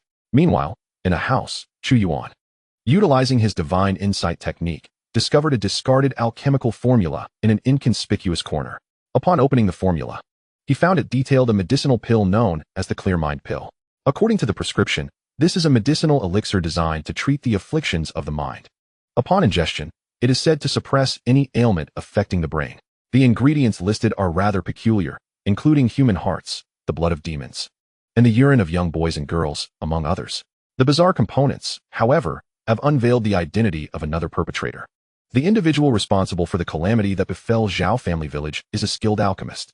Now, let us relay this clue to Zhao He. With this information, the truth will soon be revealed. Chu Yuan murmured. If this individual is indeed an alchemist, his identity will be uncovered in due time. After all, there are but a handful of alchemists in the Great Zhou Dynasty. Moreover, most alchemists are of high moral standing, unlikely to engage in such heinous acts. A thorough investigation will soon bring the truth to light. Chu Yuan made his way to the square of Zhao family village with the prescription in hand. Although he did not find Zhao he encountered Song Yang, a martial artist of innate caliber. Recognizing the situation, he chose to share his findings with Song Yang. "Sir, I have made a new discovery," Chu Yuan respectfully reported, raising the prescription with both hands. Initially, Song Yang dismissed the matter, but upon seeing the characters inscribed on the prescription, his expression darkened instantly. This prescription belonged to the fugitive alchemist Zhao Yijin, who had been on the run for 3 years. It was astonishing that he had re-emerged after such a long absence, committing such a grave offense. His audacity was astonishing. Song Yang clenched the prescription tightly, his face contorted with rage. At that moment, a heart-wrenching cry echoed from outside the village. "Do not restrain me. I must go in and see what you have done to my parents. You bandits. I was away for merely half a month, and you have slaughtered the entire Zhao family village. You are truly despicable." Chu Yuan, Song Yang, and the others were drawn by the anguished cries. They turned to observe a middle-aged man, his face scruffy and skin rough and dark. His eyes were bloodshot, filled with fury, as if he regarded them as his father's murderers. Song Yang approached him and asked in a deep voice, "What is the matter? What has happened?" "Sir, this man claims to be from Zhao family village. He was away for half a month and thus escaped the massacre. Now that he has returned to witness the devastation of his village, he wishes to see his parents. However, we feared he might disturb the scene, so we did not permit him entry, and he is now quite agitated," explained a young demon suppressor. "Since he is indeed from Zhao family village, let him see his family one last time. Regardless of our findings, we must leave after today. We have already expended too much manpower here. If he wishes to cause a disturbance, so be it." Song Yang replied nonchalantly. He has now acquired a crucial lead, dismissing all other clues. As long as he captures the nefarious alchemist Zhao Yijin, everything that follows will be manageable. With Song Yang's consent, the middle-aged man was brought in. "Just wait for me." The middle-aged man, having freed himself from his bindings, cast a fierce glare at the individual who had restrained him moments ago. At this time, he was making his way towards a particular house. From a distance, Chu Yuan observed the middle-aged man entering the dwelling, his eyes narrowing slightly as he activated his divine insight technique once more. The world within his gaze transformed anew, allowing him to perceive every intricate detail of the man before him. In an instant, Chu Yuan identified several flaws in the middle-aged man's guise. He squinted slightly, contemplating. This man is not from Zhao family village. This is not his true appearance. He is currently disguised. Upon realizing this, Chu Yuan refrained from acting impulsively. Instead, he quietly approached Song Yang and whispered, "My lord, I have made a new discovery." Song Yang directed his gaze towards the house the middle-aged man had entered and replied coolly, "Speak." "My lord, I have discerned that the middle-aged man was disguised. He is not from Zhao family village." Upon hearing Chu Yuan's words, Song Yang withdrew his gaze, regarding the young man with surprise. "How did you come to this conclusion?" Chu Yuan succinctly outlined his observations. "My lord, I inferred it from his breathing rhythm, his gait, and the rigidity of his posture." As Song Yang listened, he grew increasingly impressed, looking at Chu Yuan as though he had stumbled upon a treasure. He nodded and smiled. "Indeed, I did not expect you to possess such keen observational skills despite lacking formal investigative experience. You surpassed those inept individuals who accompanied you. Rest assured, I have already noted his anomalies. He must be mentally unstable. He appeared neither too early nor too late, but chose this precise moment to claim he is from Zhao family village. Is he unaware that Zhao family village has a genealogy? We have confirmed through the genealogy that aside from one individual, all others from Zhao family village are deceased." Chapter 13. The sinister alchemist Zhao Yijin, the emergence of a mysterious power. Clearly, the sole surviving member of Zhao family village is Zhao He. Chu Yuan inquired then, "My lord, how should we deal with the person inside?" Song Yang replied, "We shall act later. I wish to observe what he intends to do. Why he would risk so much to return to Zhao family village." After pausing for a moment, he continued, "By the way, where did you find this elixir formula?" Chu Yuan pointed towards the house the middle-aged man had entered and said, "My lord, it was from the very house that man just entered." Upon hearing this, Song Yang glanced down at the elixir formula in his hand, then raised his head, contemplating the house thoughtfully. "It appears we have indeed hooked a great fish. If I am not mistaken, that middle-aged man should be the sinister alchemist Zhao Yijin." At this moment, within the confines of a house, a middle-aged man from Zhao village, upon entering his abode, commenced a frantic search. "Where on earth has that thing gone?" he muttered vexedly. It was one thing to lose the alchemical formula, but how could the scales of that demon have ended up in Zhao village? He fervently hoped that those items had not been discovered by the imbeciles of the Demon Suppression Division. The man knelt on the ground, scouring every nook and cranny. After meticulously searching the entire house, he found nothing. "It's over, it's truly over," he lamented softly, his expression vacant. The item he had dropped in Zhao village was missing. It could either have been unearthed by the Demon Suppression Division or discovered by something else. The latter scenario would be preferable. As long as it did not fall into the hands of the Demon Suppression Division, he would be safe. However, if it were the former, the agents of the division would undoubtedly target him first. At that point, there would be no refuge for him within the entire Great Zhou Dynasty. While the middle-aged man sat there, lost in despair, the voice of Song Yang echoed from the entrance. "Hey, brother, are you searching for something? I've been watching you for quite a while." The man jumped at the sound of the voice and turned towards the door, only to see Song Yang, who had appeared at some point, leaning against the doorframe, his sharp eyes fixed intently upon him. Thump, thump, thump. The man's heart raced uncontrollably. He had no idea how long Song Yang had been there. He had not noticed someone standing at the entrance, observing him. What level of cultivation does this person possess? Panic surged through him, but fortunately, he had only been speaking internally moments before, so Song Yang likely hadn't sensed anything amiss. Rising to his feet, the middle-aged man forced a smile, saying, "My lord, I am searching for a treasured heirloom passed down in my family. It is of immense value. It is the last remnant left to me by my kin." Upon hearing this, Song Yang approached the man, brandishing an alchemical formula in one hand and a piece of black scale in the other. "Zhao Yijin, I believe you are looking for these items, am I correct?" Upon hearing his name, Zhao Yijin felt an invisible pressure descend upon him. Impossible. How could the fools of the Demon Suppression Division see through my impeccable disguise? This person must be attempting to deceive me. I cannot fall for it. Zhao Yijin feigned ignorance, replying, "What? My lord, what is written on that? I cannot comprehend it. I am illiterate, my lord." He displayed a truly sincere expression. His disguise and alteration were indeed remarkable. Unfortunately, Zhao village had the custom of keeping genealogical records. During the count of the deceased, they had learned that apart from Zhao He, everyone in Zhao village had perished. Now, A middle-aged man claiming to be from Zhao village had emerged. It required no great intellect to discern that something was amiss.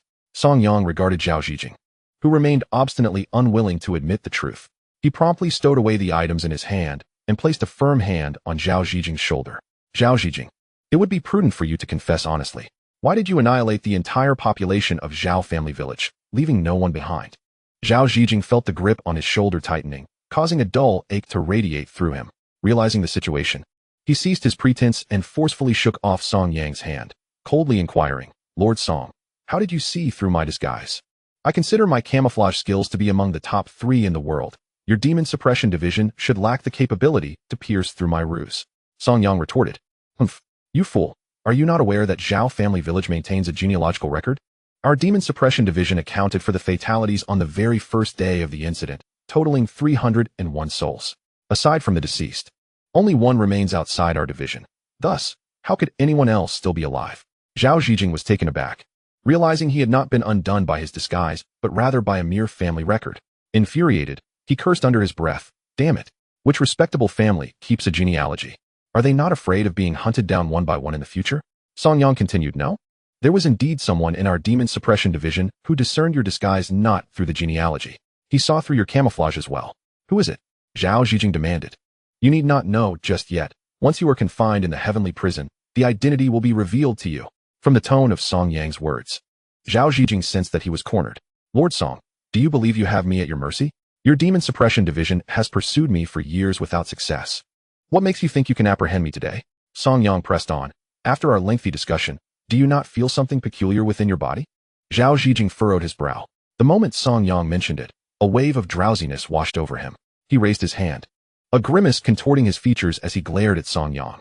You scoundrel, when did you poison me? Song Yang remained silent. Revealing his method would eliminate the element of surprise. Now rest well. When you awaken, you shall find yourself in a luxurious solitary chamber within the heavenly prison. With those words, Zhao Yijing could no longer maintain his composure, collapsing to the ground in a deep slumber. Several individuals entered, lifting him to transport him back to the royal city's prison. Yes, Lord Song. Outside, a group of burly men entered, easily hoisting Zhao Yijing and exiting the room. Song Yang also departed, lightly nodding to the waiting Chu Yuan with a smile. Let us proceed. The matters here have been clarified, and we are now entering the interrogation phase. A multitude of demon suppressors followed closely behind Song Yang, a throng making their way back towards the royal city. Chu Yuan and several of his colleagues from the prison walked at the rear, preparing to return to the imperial city. Suddenly, he felt a chilling sensation at his neck, as if a blade hovered there, poised to strike. Startled, Chu Yuan spun around, only to find nothing behind him, merely the tranquil Zhao family village. Chu Yuan, what is the matter? Zhao He, also among the crowd, noticed Chu Yuan's unease and inquired. My lord, it seems someone was watching us, Chu Yuan replied. Upon hearing this, Zhao He immediately heightened his vigilance and scanned their surroundings. Suddenly, he picked up a stone and hurled it towards a nearby house. Bang! 2 figures burst forth from within, clad in black garments and their faces obscured by masks. Humph! You perceptive brat, it's unfortunate that you've thwarted my master's plans. Today, you shall all perish. One of the masked men sneered, fixating his gaze on Chu Yuan. He had been observing from the shadows for some time and realized that the events had unfolded due to this demon suppressor. With Zhao Yijing captured, the only way to retrieve the elixir for his highness was to eliminate this group and take Zhao Yijing away. The 2 masked figures sprang into action. One lunged directly at Zhao He, while the other targeted Chu Yuan.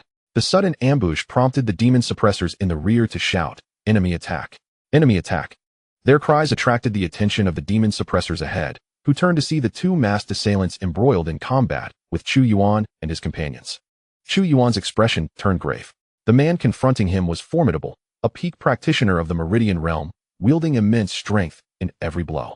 This was a warrior who had forged his path through the cultivation of the physical body. Chu Yuan recalled the peculiar footprints he had discovered earlier. They must have belonged to a body-refining warrior. Now, it dawned on him that this individual was the very perpetrator responsible for the massacre of the 300 souls in Zhao family village. Zhao Yijing had merely been an observer. He had sensed something amiss earlier when no system notification had appeared upon the mission's completion. You are the one who slaughtered the 300 people of Zhao family village, aren't you? Chu Yuan stated calmly. The masked youth, his voice cold yet youthful, retorted. You possess considerable cultivation, but alas, you've disrupted my master's affairs, and you shall pay with your life. Who will die is yet to be determined. Chu Yuan shot back. Get lost. He unleashed a powerful punch, channeling the Nine Suns' divine art, his strength surging dramatically. The unexpected force caught the young man off guard, sending him staggering backward. Without hesitation, Chu Yuan leapt into the air. Wind godleg, second style, grass in the wind. With a fierce shout, Chu Yuan unleashed a swift kick that sent the masked young man hurtling through the air. Master Zhao, I am here to assist you. After dispatching one foe, Chu Yuan resolutely turned to confront another masked adversary. What a useless piece of trash, unable to handle even a mere martial artist. How shameful to waste the master's resources on you. The masked man spat in fury. At that moment, Song Yang, a practitioner of innate martial arts, arrived like a specter, positioning himself behind the transcendent masked man. Where do you think you're going? The masked man, taken aback, stammered in disbelief. Innate realm? How is that possible? Wasn't it said that only transcendent martial artists resided in Zhao village? How is there another in the innate realm? Upon realizing Song Yang's innate prowess, the masked man turned to flee without hesitation. Humph. Attempting to escape right under my nose. Boy, have you never heard the tales of Song Yang, the swift foot? With a single step, Song Yang transformed into a blur, manifesting multiple afterimages, and delivered a kick that sent the fleeing masked man crashing back. With a resounding thud, Song Yang's foot landed squarely on the masked man's dantian, applying just enough pressure to elicit a gasp of agony. You have ruined my cultivation. The masked man exclaimed. Song Yang replied coldly. To cripple your cultivation is merely the lightest of penalties. You dared to ambush my demon suppressi. The sixth prince secretly summoned him for a task. If he remained silent and refused to comply, the sixth prince's meager temperament would undoubtedly lead him to seek someone to eliminate him. Even with the formidable support of the Demon Suppression Division, it would be impossible to ensure his safety. Chu Yuan shook his head and replied, Lord Song, I currently harbor no such intentions. I wish to cultivate in the dungeon for another month. However, should you require assistance in the future, I would be more than willing to help. Upon hearing this, Song Yang nodded, choosing not to elaborate further. He ordered his men to bring forth the young man whom Chu Yuan had nearly incapacitated, and then departed from Zhao family village. After dealing with these matters, Chu Yuan was greeted by the long-awaited system notification. Ding! Congratulations, host. On completing the task of uncovering the perpetrator behind the massacre of 300 villagers in Zhao family village, you have been rewarded with the top-tier martial art, Thunder Fist, and 20 years of cultivation. In the next moment, a surge of knowledge regarding the Thunder Fist technique flooded into Chu Yuan's mind. He did not rush to practice the technique there. Instead, he rejoined the main group and headed back to the imperial city. Meanwhile, in the Drunken Fragrance Pavilion, the sixth prince, Zhou Sheng, was thrown into disarray upon learning that his dispatched men had failed to retrieve the elixir and had instead fallen into the hands of the Demon Suppression Division. Damn it! How is it that all I have are incompetent fools who can neither accomplish anything nor avert disaster? Zhou Sheng exclaimed, shattering the cups and teapot on the table, sending fragments flying around the room. His youthful visage twisted into a fearsome scowl. He could not comprehend why, despite his leniency towards his subordinates, allowing them 2 hours of rest each day and providing a monthly stipend of 10 taels, along with resources for cultivation and even funds for indulgences, they still failed to deliver results. Surely, no prince in the realm treated his subordinates better than he did. Yet, why was there not a single capable individual among them? Zhou Sheng raised his head and inquired of the stunning woman standing before him. Ziyan, investigate which member of the Demon Suppression Division is handling this case. Moreover, while they have yet to extract information from those imbeciles, ensure our alchemical secret chamber is dealt with. Whoever dares to thwart this prince's endeavors shall meet their demise. Chapter 15. Return to the dungeon, the mysterious princess. On the other side, Chu Yuan returned to the imperial city with the main group. After bidding farewell to Zhao He and the others, he promptly made his way back to the dungeon to meet the princess. Upon arriving deep within the dungeon, Chu Yuan instinctively furrowed his brow. Strange, what has transpired here? He murmured, sensing an unrelenting chill that had not been present during his previous visit just days prior. Currently, the chill in the air is quite intense.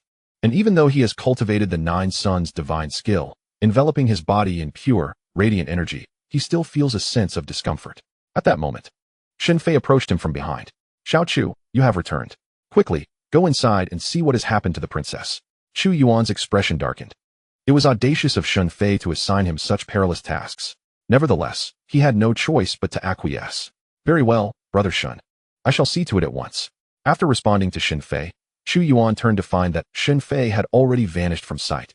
Frowning deeply, he thought to himself how cowardly Shen Fei truly was. No wonder the people from the Demon Suppression Division looked down upon those from the heavenly prison. They were indeed a nest of timid souls. After taking a few deep breaths, he arrived at the cell where the princess was held and respectfully announced, "I am Chu Yuan, and I have matters to report to Her Highness the Princess." No sooner had he finished speaking than an overwhelming force drew him inside. Before he could comprehend the situation, a foot landed squarely on his abdomen. The delicate, fair foot emanated a potent power. "Young man, what cultivation technique do you practice? How is it that your body harbors such an abundance of pure, radiant energy? Truly, fortune is on my side. I shall absorb all of your pure energy." Hearing this familiar, icy voice, Chu Yuan discerned the identity of his assailant. It was none other than the princess, Zhou Zian. However, she was not the same as he remembered. While previously she had exuded a certain coolness, there remained a hint of gentleness about her. Yet now, she appeared not only frigid but also unhinged, as if she might strike him down at any moment. Chu Yuan attempted to push the princess away, but as a grandmaster, how could he possibly muster the strength to do so? Momentarily, the princess leaned closer, and Chu Yuan could catch a whiff of her enchanting fragrance. How could the princess, who had not bathed for days, still smell so delightful? Could it be that she possessed a unique constitution? Enraptured by the alluring scent, he momentarily forgot the peril he faced. Just as he was about to close his eyes to savor the moment, Zhou Zian halted mere inches from him, then inhaled sharply. Chu Yuan felt his vital energy surging uncontrollably outward. All that pure, radiant energy flowed into Zhou Zian's body. As she absorbed it, the chilling aura surrounding her began to dissipate.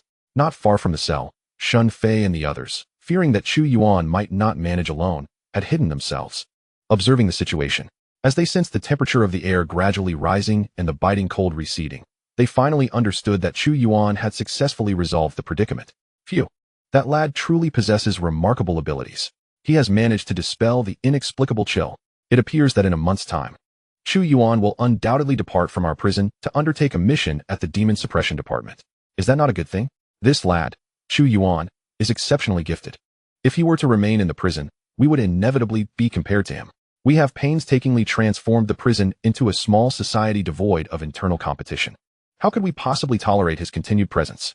Indeed, a genius will never find himself in want. But we, the inept, are quite different. Without the prison, we would face dire consequences.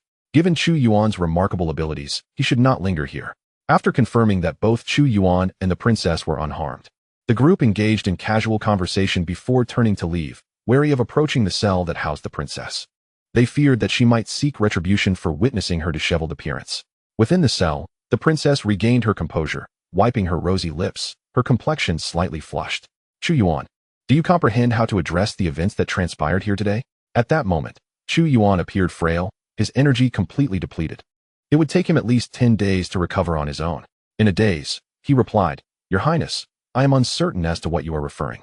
Zhou Zian glanced at Chu Yuan in surprise. This young man grasped her meaning so swiftly. Truly, he is a promising pupil. Zhou Zian expressed her satisfaction, stating, "Yes, that is correct. When others inquire, respond in this manner. Rest assured, I shall compensate you for the energy you have lost." She instructed him to take her token to Baixiang Pavilion and inform Zhou Bo, the steward, that he required elixirs to restore his energy. Upon hearing this, Chu Yuan regained his senses. "Thank you, Your Highness. By the way, during your recent investigation, did you uncover anything of significance?" Chu Yuan nodded and recounted the events that transpired in Zhao Village. When he mentioned discovering a token belonging to the sixth prince in the pit, Zhou Zian's expression shifted noticeably. "It seems my dear nephew's condition is deteriorating. He has now begun to reach out to our subjects in his quest for a cure for that peculiar ailment." Throughout the conversation, Chu Yuan remained silent, treating Zhou Zian's words as if they had not reached his ears. After a while, Zhou Zian returned to her seat and, in a calm tone, instructed Chu Yuan, "You are to infiltrate the sixth prince's side. You have no tasks at present, so remain vigilant regarding his actions. Should anything seem amiss, promptly inform me." Zhou Zian's demeanor was serious. Given his current weakness, Chu Yuan could only respond feebly, "As you command, Your Highness." Zhou Zian furrowed her brows, feeling a pang of guilt as she observed his condition, realizing it was due to her actions. "Very well, given your current state, you should hasten to Baixiang Pavilion to collect the elixir for your recovery." "Yes, Your Highness. I take my leave." Chu Yuan bowed once more before departing the cell. Upon exiting the prison cell, he immediately activated the Nine Suns divine art, generating a significant amount of true energy within himself. In a short while, he shed the pallor of weakness that had marred his countenance. The princess's words had nearly drained him completely. Fortunately, He had the Nine Sons' divine art to safeguard him. However, even with the aid of medicinal pills, it would take a day or two to fully recover his strength. First, he needed to acquire the healing elixirs. Chu Yuan carefully tucked away the token in his hand, and then strode out of the heavenly dungeon. Chapter 16. A reunion with the sixth prince, Zhou Sheng. As Chu Yuan entered the fragrant pavilion, the middle-aged proprietor, Zhou Batong, recognized him and asked with a hint of irritation, "Why have you returned? The princess cannot possibly require new elixirs so soon." Chu Yuan placed the token down on the table with a resounding thud and replied, "I have come to procure some elixirs for myself. I was injured while attending to the princess, and she instructed me to retrieve some healing potions." Zhou Batong scrutinized Chu Yuan, noting his pale complexion and somewhat unsteady aura, confirming without a doubt that he had indeed been injured. His skepticism dissipated. Yet he could not resist a caustic remark. "Huh, you, who are always scheming and deceiving, deserve your injuries. Go wait upstairs. I shall prepare your elixirs and send them to you." Guided by a young attendant, Chu Yuan was led to a previously designated heavenly room to await Zhou Batong's preparation of the elixirs. In the interim, he opened the system panel. Name: Chu Yuan. Talent: Godly Insight. Cultivation: Meridian Realm, 9th level. Martial Arts: Wind God Leg, Perfection. Nine Sons Divine Art, 3rd layer. Thunderbolt Fist, not yet initiated. Years of cultivation, 20. Gazing at the information displayed, he silently commanded, "System, utilize all my cultivation to enhance the Thunderbolt Fist." Year 1. You commit the Thunderbolt Fist technique to memory. Although your foundation is lacking, you firmly believe that diligence can compensate for shortcomings. Unable to master it with a single punch, you resolve to practice 1,000,000 punches. After dedicating a year to executing 10,000 punches, you successfully initiate your training in the Thunderbolt Fist. Year 5. To refine your technique, you frequently engage in combat, and your fists grow increasingly powerful and swift. After delivering 100,000 punches, you successfully elevate the Thunderbolt Fist to the minor achievement stage. Year 10. In pursuit of comprehending the essence of the Thunderbolt Fist, you wander in search of places prone to lightning strikes. Ultimately, during a stormy night, after striking 500,000 punches, you grasp the momentum of thunder and successfully advance the Thunderbolt Fist to the major achievement stage. Year 20. After delivering 1,000,000 punches, you have perfected the Thunderbolt Fist. Feedback on cultivation results is incoming. In an instant, the memories of 20 years of training in the Thunderbolt Fist flooded into Chu Yuan's mind. His body was infused with a surge of energy, refining it to become even more robust and formidable. Although his cultivation had not advanced, the practice of the Thunderclap Fist had rendered his physique more robust. Even the vital energy that had been drained by the princess was now fully replenished. Chu Yuan opened his eyes, a glimmer of excitement illuminating his gaze. Indeed, with this Thunderclap Fist, I now possess a means of combat. Just as Chu Yuan finished his reflection, the door was thrust open. Zhou Batong entered, carrying a medicinal jar. Young man, what did you consume earlier?" Zhou Batong exclaimed upon seeing Chu Yuan's current state, his mouth agape, as if he could swallow an egg whole. The Chu Yuan of moments ago and the one before him were distinctly different individuals. Chu Yuan replied with a faint smile, "I haven't consumed anything." "What is the matter, shopkeeper?" "Strange, your complexion has improved remarkably. Just moments ago, you appeared as if suffering from kidney deficiency, as though that woman had drained your essence. Now, you seem revitalized. Have you secretly ingested some nourishing pills? Let me remind you, the medications I prepare cannot be taken in conjunction with others. If you have consumed anything else, you must disclose it to me. Certain herbs can be incompatible, and failing to inform me could be fatal." Chu Yuan reassured him. "Rest assured, shopkeeper, I truly haven't taken anything else. I merely adjusted my condition through cultivation." He continued, "How about this? You needn't prepare anything extravagant for me. Just some healing pills will suffice for future endeavors." Zhou Batong nodded in agreement. "Very well, since you've recovered. I shall refrain from providing you with these medicines for now. Should you desire ordinary healing pills, come by tonight to collect them." "Shopkeeper, could you?" Chu Yuan began to ask for something to eat, but Zhou Batong interrupted with a dismissive scoff. "Since you are healed, you should leave. Don't linger here." Unsurprisingly, Chu Yuan was expelled from the 100 Fragrance Pavilion. Having just completed his practice of the Thunderclap Fist, he felt an increased demand for energy, his stomach growling in hunger. Chu Yuan was about to return to the Demon Suppression Division in search of food when a familiar figure obstructed his path. "Miss Xian, what brings you here?" he inquired, recognizing the woman beside Zhou Sheng, the proprietor of the Drunken Fragrance Pavilion. "His Highness wishes to see you. Come with me." Xian replied coolly. With a long sigh, Chu Yuan resignedly followed her. Within the opulent confines of the Drunken Fragrance Pavilion, Zhou Sheng indulged in sumptuous dishes. However, due to the incompetence of his subordinates, he found no appetite for the delectable spread before him, as if he were chewing wax. After a while, Xian's melodic voice announced from the entrance, "Your Highness, Chu Yuan has arrived." "Come in," Zhou Sheng responded. Creak. As the door swung open, Chu Yuan stepped inside, instantly captivated by the array of delectable dishes before him. In his moment of awe, he neglected to pay his respects to Zhou Sheng, which only fueled Zhou Sheng's already simmering anger. "Chu Yuan, what are you dawdling for? Hurry and pay your respects to His Highness, the Sixth Prince." At the urging of Xian, who stood nearby, Chu Yuan snapped back to reality and hastily clasped his fists, declaring, "This humble servant pays his respects to His Highness, the Sixth Prince." "Rise," Zhou Sheng replied coolly, before inquiring, "Chu Yuan, do you recall the task I entrusted to you?" "Indeed, Your Highness. You instructed me to monitor the every move of the Grand Princess," Chu Yuan responded. "Since you remember my command, what have you accomplished today? Do you think so little of me?" Zhou Sheng's voice dripped with barely contained fury. Sensing the ire in Zhou Sheng's words, Chu Yuan immediately knelt, exclaiming, "Your Highness, I harbor no such intentions. I merely had a prior commitment for today's task." He continued, "Being of lowly status, I could not decline. Thus I departed from the Demon Suppression Division. However, rest assured, I remain well informed about the Grand Princess's circumstances." Intrigued by this, Zhou Sheng raised an eyebrow and asked, "Oh? Pray tell, what do you know?" In a hushed tone, Chu Yuan revealed, "Upon my return to the Demon Suppression Division today, a chilling aura emanated from the cell where the Grand Princess is held. None of our personnel dared to approach. I am uncertain of the cause, but that icy presence dissipated after a while." Upon hearing this, a smile finally broke through Zhou Sheng's otherwise somber countenance. "Huh. It seems that the potent poison within my aunt is about to erupt. She can no longer suppress it." Chapter 17, Zhou Sheng's Scheme, a New Assignment. The Reward of the Six Meridian's Divine Sword. Zhou Sheng was exceedingly pleased with this revelation. His gaze softened towards Chu Yuan, and he remarked, "Well, this news is quite promising. Do continue." Chu Yuan, beaming with the joy of receiving approval, replied, "Thank you for your praise, Your Highness. I shall strive even harder to serve you in the future." At this, Zhou Sheng recalled his ineffectual subordinates. They had already been captured by the Demon Suppression Division, and given their spinelessness, he doubted they could withstand interrogation. Chu Yuan, being one of their ranks, sparked a new plan in Zhou Sheng's mind. "Oh, you are called Chu Yuan, correct?" Chu Yuan's face lit up with excitement as he responded, "Yes, Your Highness, I am indeed Chu Yuan. It is an honor for a humble servant like me to have my name remembered by you." Zhou Sheng smiled and said, "Chu Yuan, I require your assistance with a certain matter.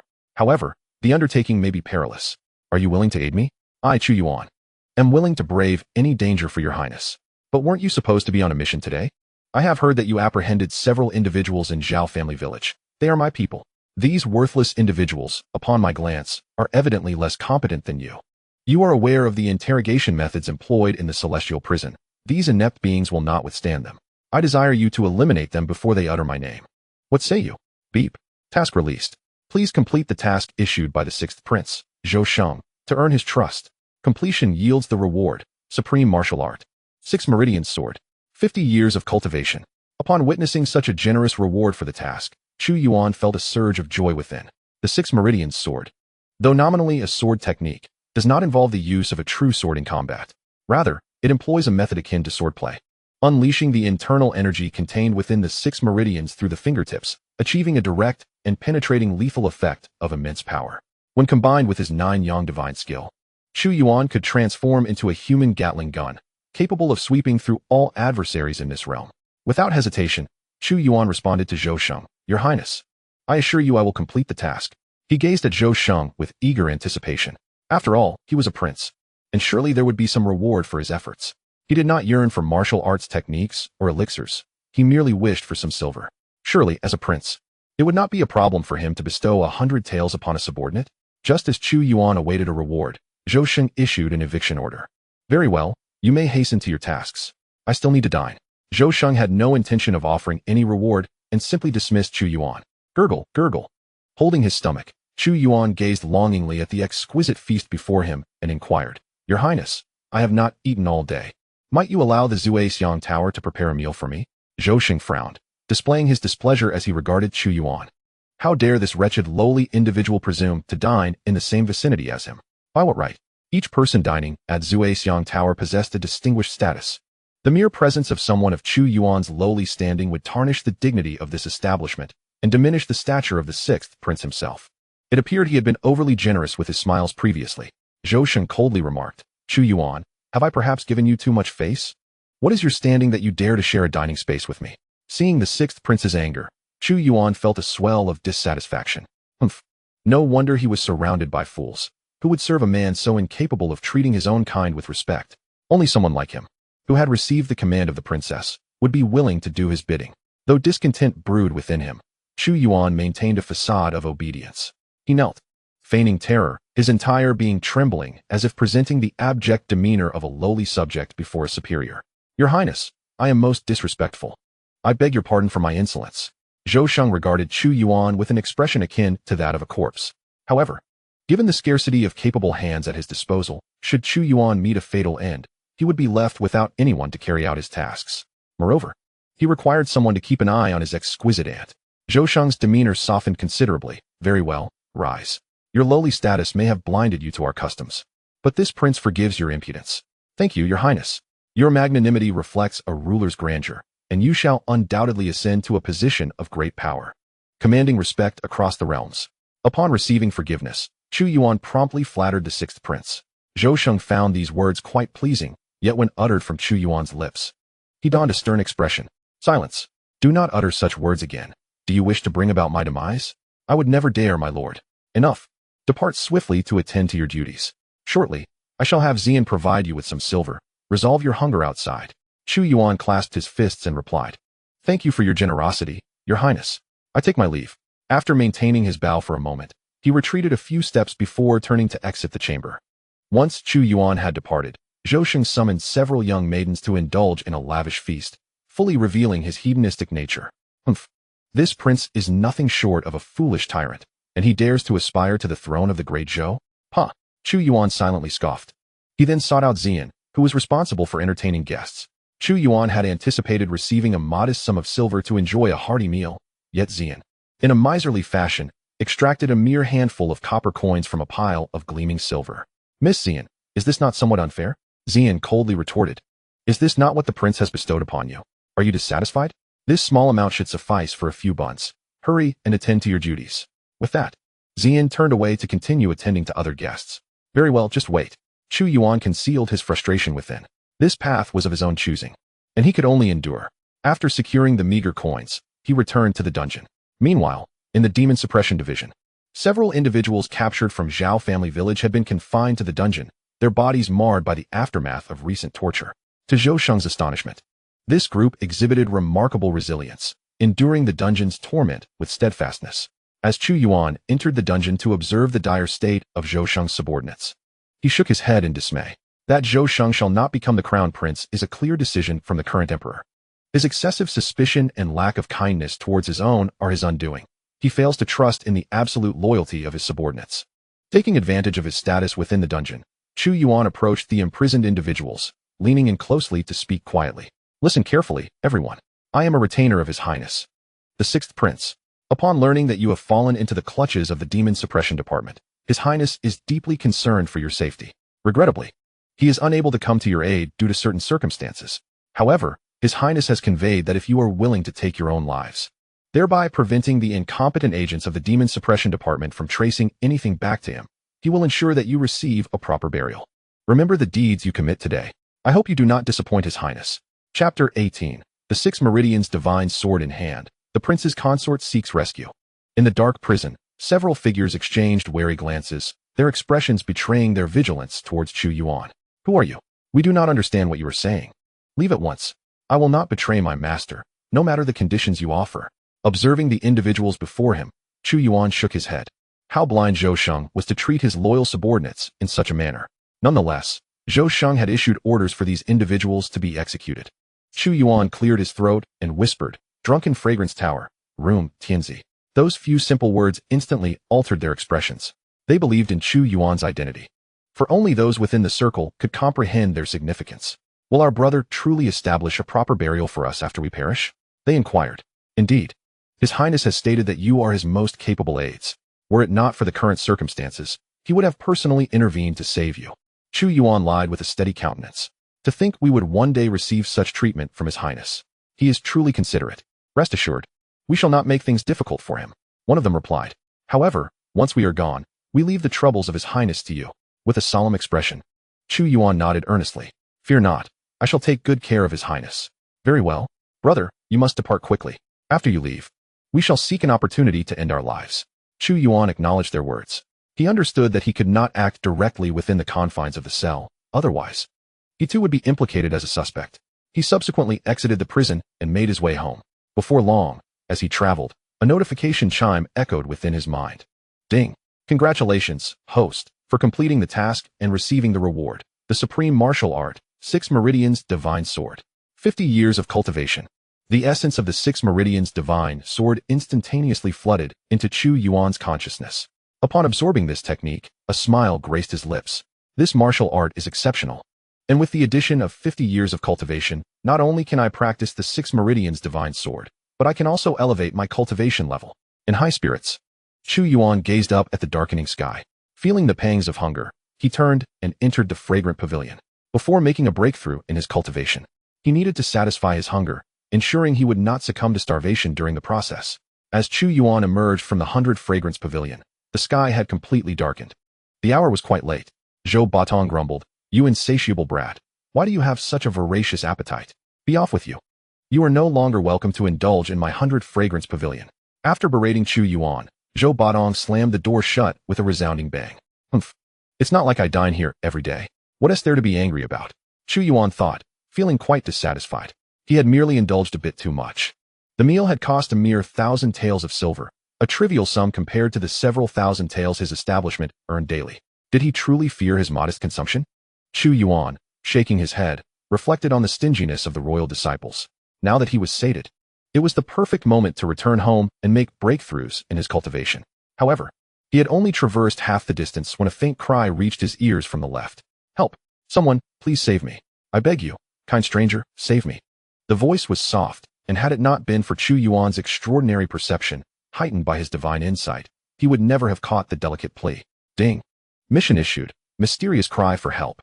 Please ascertain the source of the cry and rescue the individual. Reward, golden iron kidney. What sort of reward is this? Chu Yuan exclaimed, taken aback by the unexpected prize. As an innocent young man, was it not rather troublesome to possess such a talent? Ever since he had cultivated the Nine Suns' divine skill, he had been experiencing considerable discomfort in his lower abdomen each morning. Adding a golden iron kidney to the mix would surely compel him to exercise his strength daily. Though somewhat discontented with the reward, Chu Yuan's resolve remained steadfast. He swiftly made his way towards the source of the cry, with the agility granted by his wind god leg technique. He moved without a sound and quickly approached the origin of the plea. As he neared, the conversation became clearer.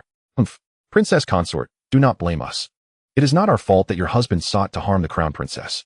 We are merely following orders, so we hope you will cooperate. You are followers of the crown princess? Do you not know who I am? I am not only Zhou Sheng's fiancé, but my father is also the Minister of Rights. Are you not afraid of my father's wrath? Listening intently, Chu Yuan quickly grasped the unfolding situation. These individuals were acting out of vengeance for the crown princess. Recently, Zhou Xian's medicinal pills had been nearly seized, and the mastermind behind this was Zhou Sheng. In retaliation, these people sought to abduct Zhou Sheng's fiancé, intending to tarnish his reputation. However, a sense of unease lingered within Chu Yuan. Something felt amiss. Having interacted with the crown princess's subordinates for several days, he recognized their remarkable competence. It was unlikely they would act without her knowledge or command. The subordinates were loyal to her, and such actions would typically require explicit orders. They merely engaged in their duties with unwavering diligence, awaiting orders. These individuals were not affiliated with the Princess Chang. Chu Yuan discerned their true identities. Since they were not aligned with the princess, he resolved to eliminate them. Coincidentally, he could also reclaim some interest from the royal consort. However, he was not yet capable of silently dealing with his adversaries. Contemplating this, Chu Yuan silently intoned, "System. Enhance my proficiency in the Six Meridian's Sword by 30 years of cultivation. First year, you practice the Six Meridian's Sword, diligently following the prescribed techniques. After extensive training, you successfully learn to channel your vital energy through your fingers, achieving the introductory level of the Six Meridian's Sword. 10th year, your mastery of the Six Meridian's Sword has reached an extraordinary level, allowing you to continuously unleash its sword energy. You have successfully advanced to the minor accomplishment stage. 20th year, You discovered that the Six Meridian Sword became increasingly challenging to cultivate. You shifted your approach, studying sword techniques, and integrated your understanding into the Six Meridian Sword. Finally, the vital energy you projected bore the essence of sword energy, propelling the Six Meridian Sword into the major accomplishment stage. 30th year, while continuing both sword technique training and cultivation of the Six Meridian Sword. After 30 years of arduous practice, you successfully grasped a trace of the gung metal sword intent, integrating it into the Six Meridian Sword. Your sword energy significantly increased in power, capable of shattering gold and stone, thus achieving a state of perfection. Successful cultivation feedback. Chapter 19. Chu Yuan takes action. The royal consort Su Liuli. Chu Yuan stood atop the roof. A torrent of memories surged into his mind. In mere moments, he transitioned from novice to the pinnacle of the Six Meridian Sword. He opened his eyes and gazed down at several figures below. Through the eaves, he beheld the royal consort's appearance.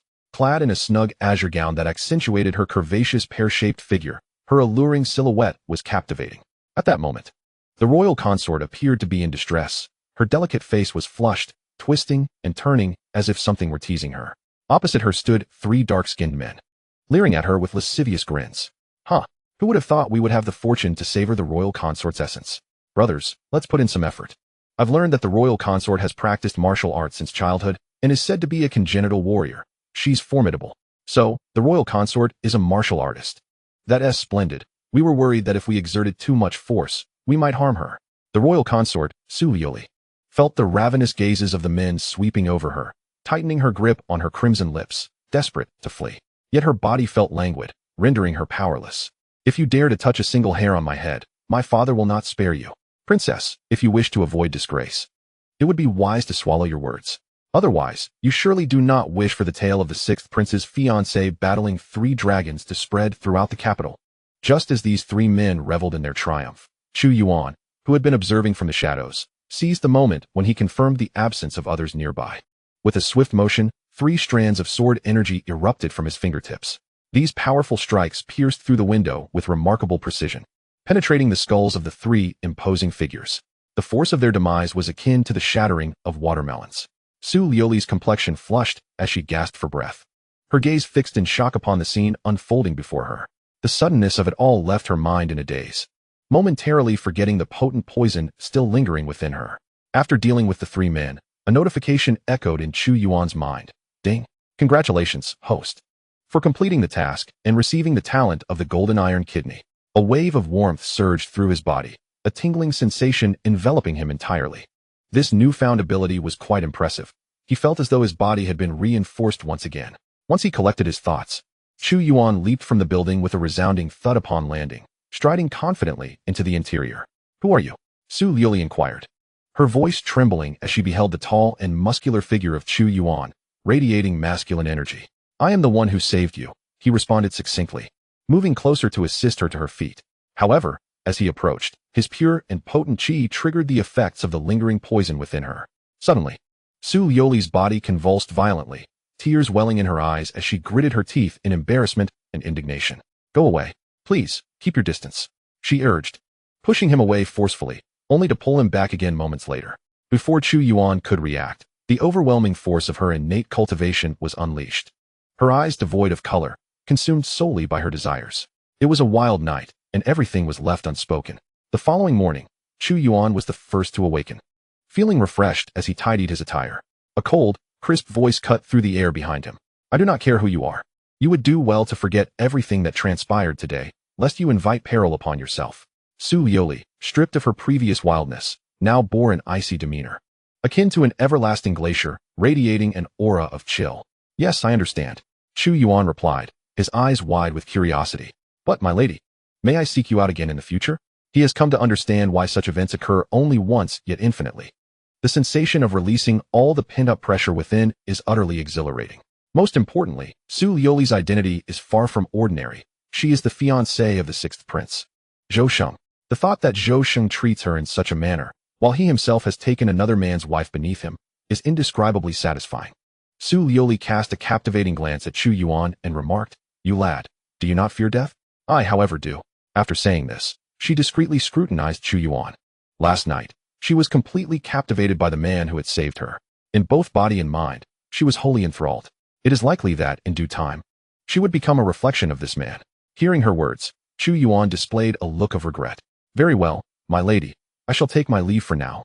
As he prepared to depart, Su Liuli hesitated and called out, Wait a moment. What is it, my lady? In the future, should you wish to find me, seek me at the Baixiang Pavilion.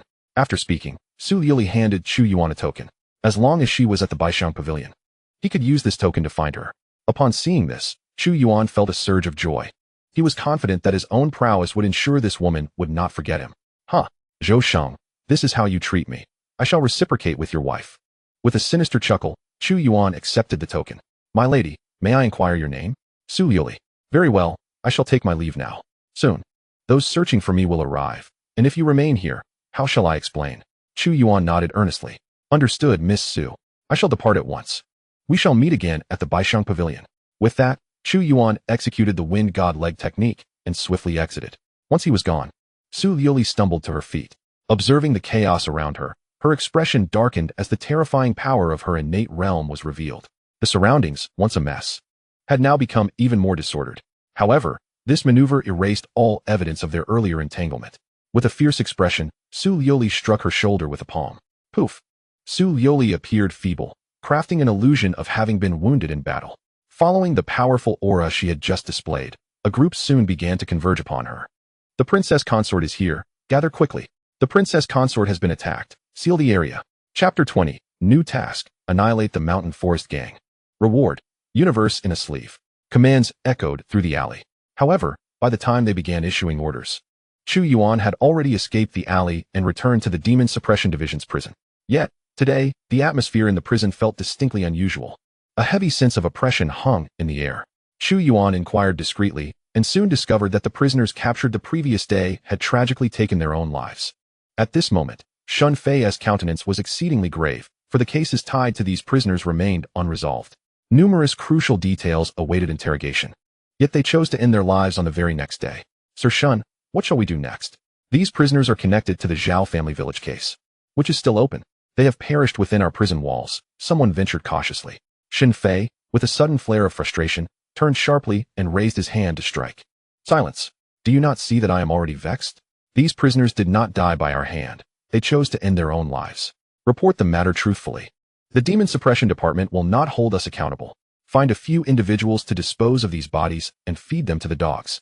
With that, Shin Fei exited the cell, dismissing the matter entirely. Chu Yuan observed all this, sensing that he was no longer implicated. He breathed a sigh of relief and was just about to depart to report to the princess when Shin Fei suddenly called out to him. Wait, Chu Yuan, come with me. Startled, Chu Yuan felt a wave of anxiety wash over him. He forced himself to remain composed and followed Shin Fei outside. They walked a considerable distance to a secluded corner. Chu Yuan, Shin Fei whispered, a few days ago, you encountered someone attempting to rob the princess, did you not? We have uncovered that individual's identity. With a serious expression, Chu Yuan inquired, Brother Shin, what is his identity? He is affiliated with the Mountain Forest Gang. He bears their insignia. Regrettably, he is deceased, and I could only uncover this much, Shin Fei replied. Chu Yuan nodded, understanding the gravity of the situation. Thank you. Brother Shun, rest assured, I will report this matter to the princess faithfully. I shall speak highly of you before her, and once she leaves the prison, I will strive to secure a substantial reward for you. Upon hearing this, Shin Fei hurriedly waved his hands in refusal. No, please, keep the reward for yourself. Do not mention me in front of the princess. Let this merit belong to you alone. He was deeply apprehensive, fearing that once the princess was released, she might seek retribution against those involved. With a resigned nod, Chu Yuan replied, Then I shall express my gratitude to you, Brother Shun. Should I rise in fortune, I will certainly remember the kindness you have shown me today. Shin Fei, however, remained indifferent to such matters. In his eyes, Chu Yuan was as good as a dead man.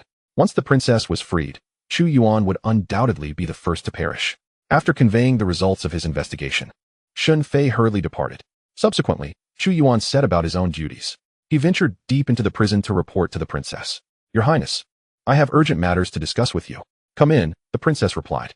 The voice of the Grand Princess this time was identical to the one he had first heard. Chu Yuan exhaled in relief. It seemed that the Grand Princess was in her usual state today. With this thought, he felt reassured. He pushed open the door and stepped inside. The Grand Princess sat cross-legged, her expression solemn, her eyes tightly shut as if she were cultivating a certain technique. Upon noticing Chu Yuan's entrance, she inquired, What has my good nephew been up to lately? Chu Yuan recounted everything truthfully, though there were certain matters he chose to conceal, such as the delicate interactions with the prince's consort, Su Yuli. He only mentioned the sixth prince's request for him to deal with a few incompetent subordinates and the true identity of the cloaked figure who had attempted to seize his elixir. Zhou Zian listened intently. Upon hearing about the Mountain Forest Gang, her eyes flew open. The Mountain Forest Gang was a band of thieves developed in secret by her good nephew, and all his wealth was procured through this gang. After expressing her thoughts, Zhou Zian devised a plan. She turned to Chu Yuan with a smile and said, "Young man, I have a task for you. Are you willing to undertake it?" Chu Yuan could hardly refuse. The sudden smile was a harbinger of danger. He immediately clasped his fists in a gesture of respect and replied, "I am willing to serve your highness, the Grand Princess." "Excellent. After some time, when I leave the heavenly prison, I will promote you to the position of Enchantier Demon Suppressor in the Demon Suppression Division." Upon hearing this, Chu Yuan's heart surged with joy. The reward offered by the Grand Princess was indeed generous.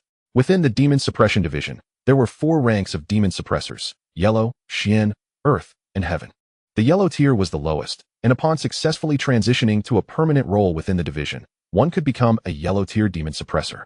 The Heaven tier held the highest status. Endowed with the privilege of acting with imperial authority, possessing formidable powers, this was the ultimate aspiration of all Demon Suppressors.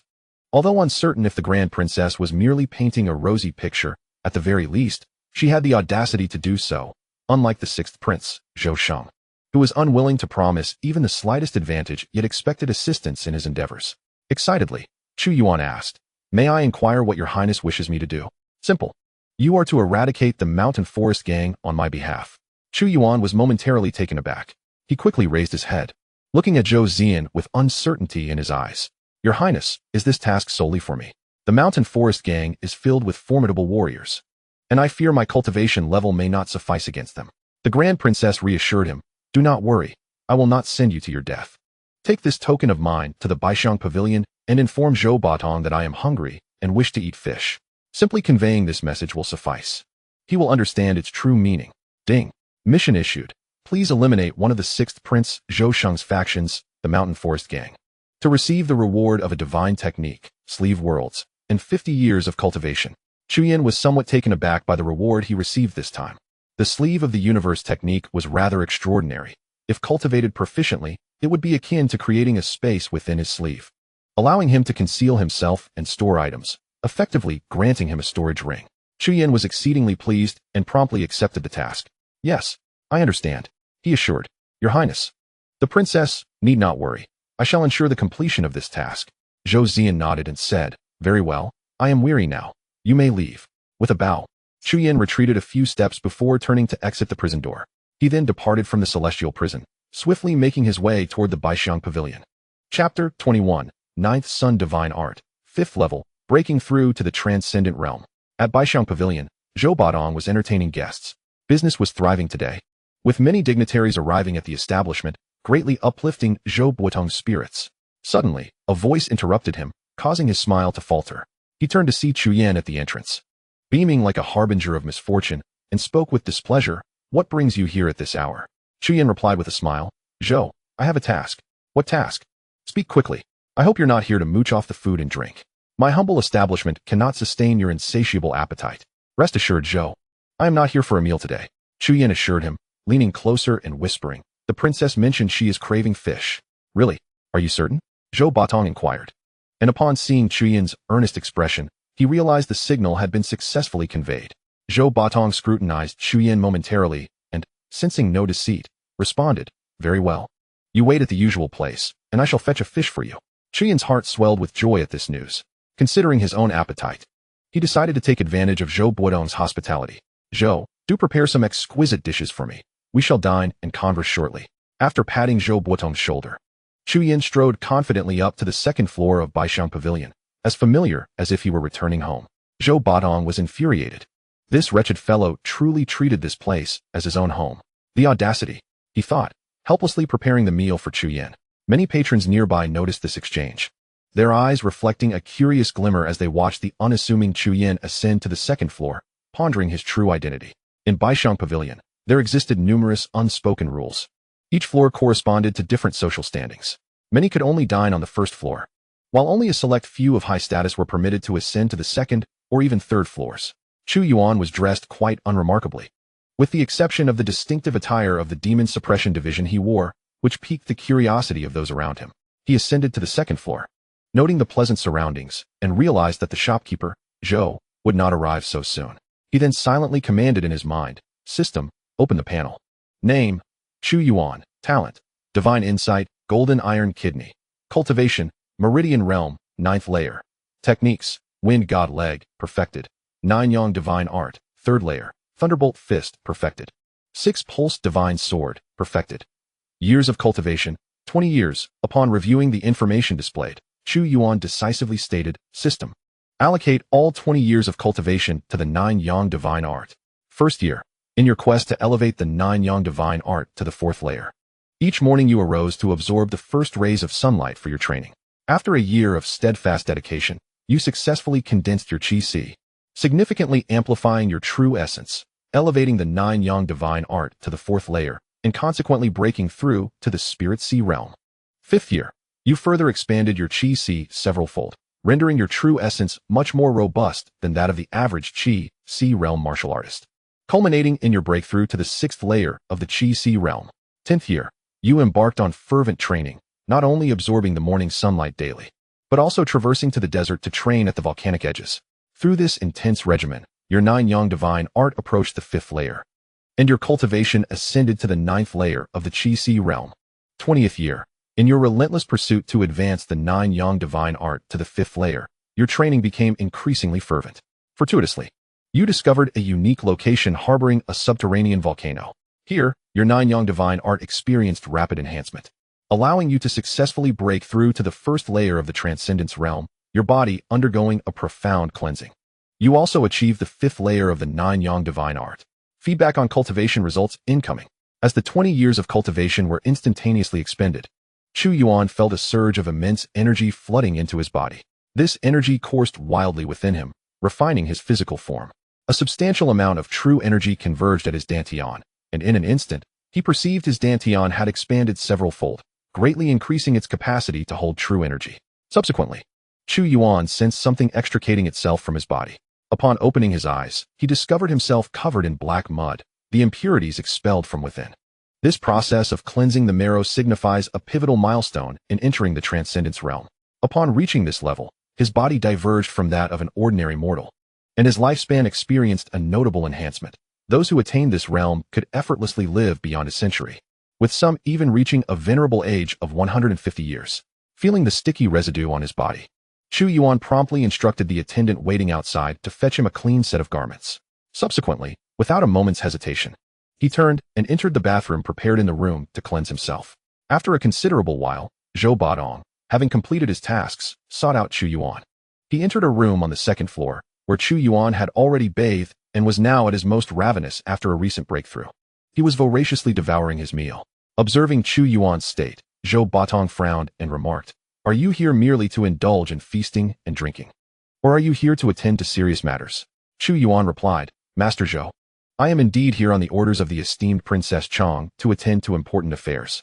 The identity of the individual who previously seized the princess's elixirs has been ascertained. They belong to the Mountain Forest Gang.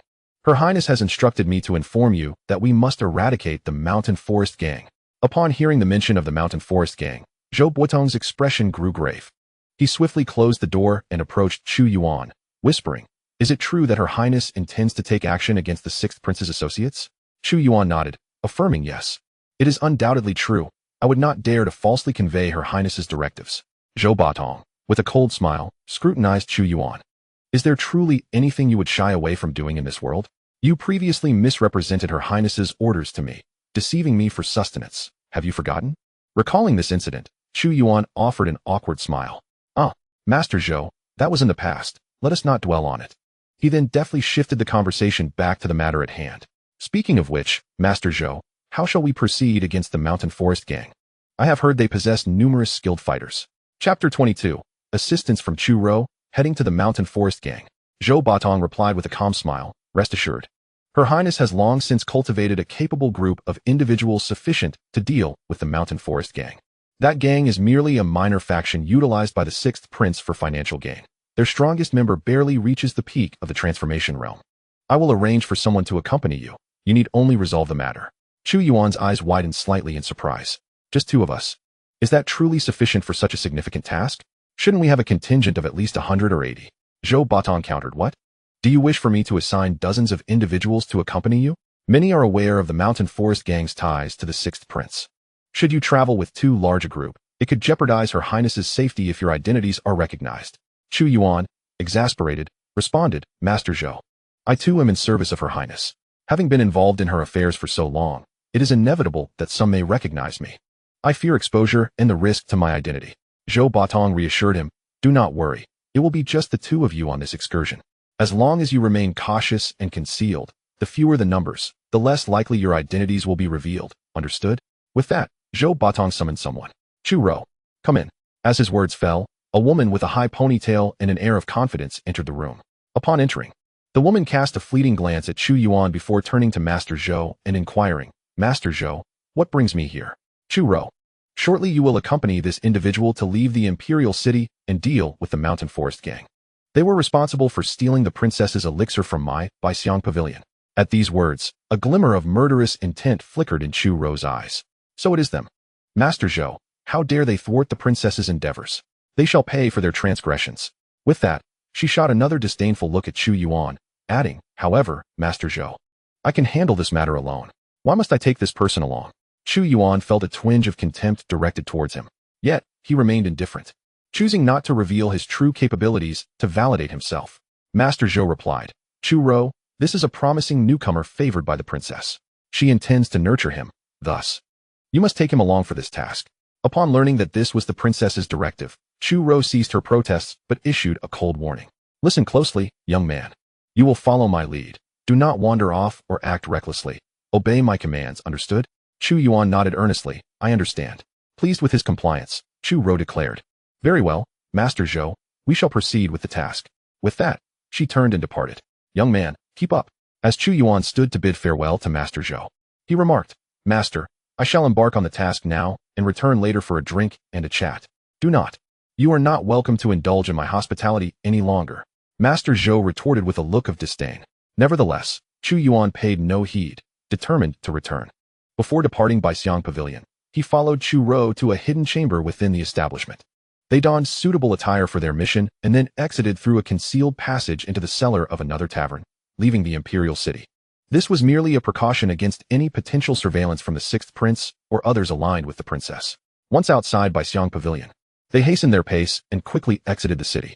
Young man, what is your cultivation level? Chu Ro inquired curiously along the way. In response to Lady Chu, my cultivation is merely at the meridian opening stage. Chu Yuan refrained from disclosing his true prowess. Chu Ro's brows furrowed slightly upon hearing this. She had anticipated that he would at least be a practitioner at the innate stage, but he was, in fact, only at the meridian opening stage. You are quite underwhelming in strength. You shall observe as I handle the situation.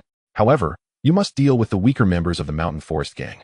I shall only engage with those above the meridian opening stage, and once I am finished, I will assist you.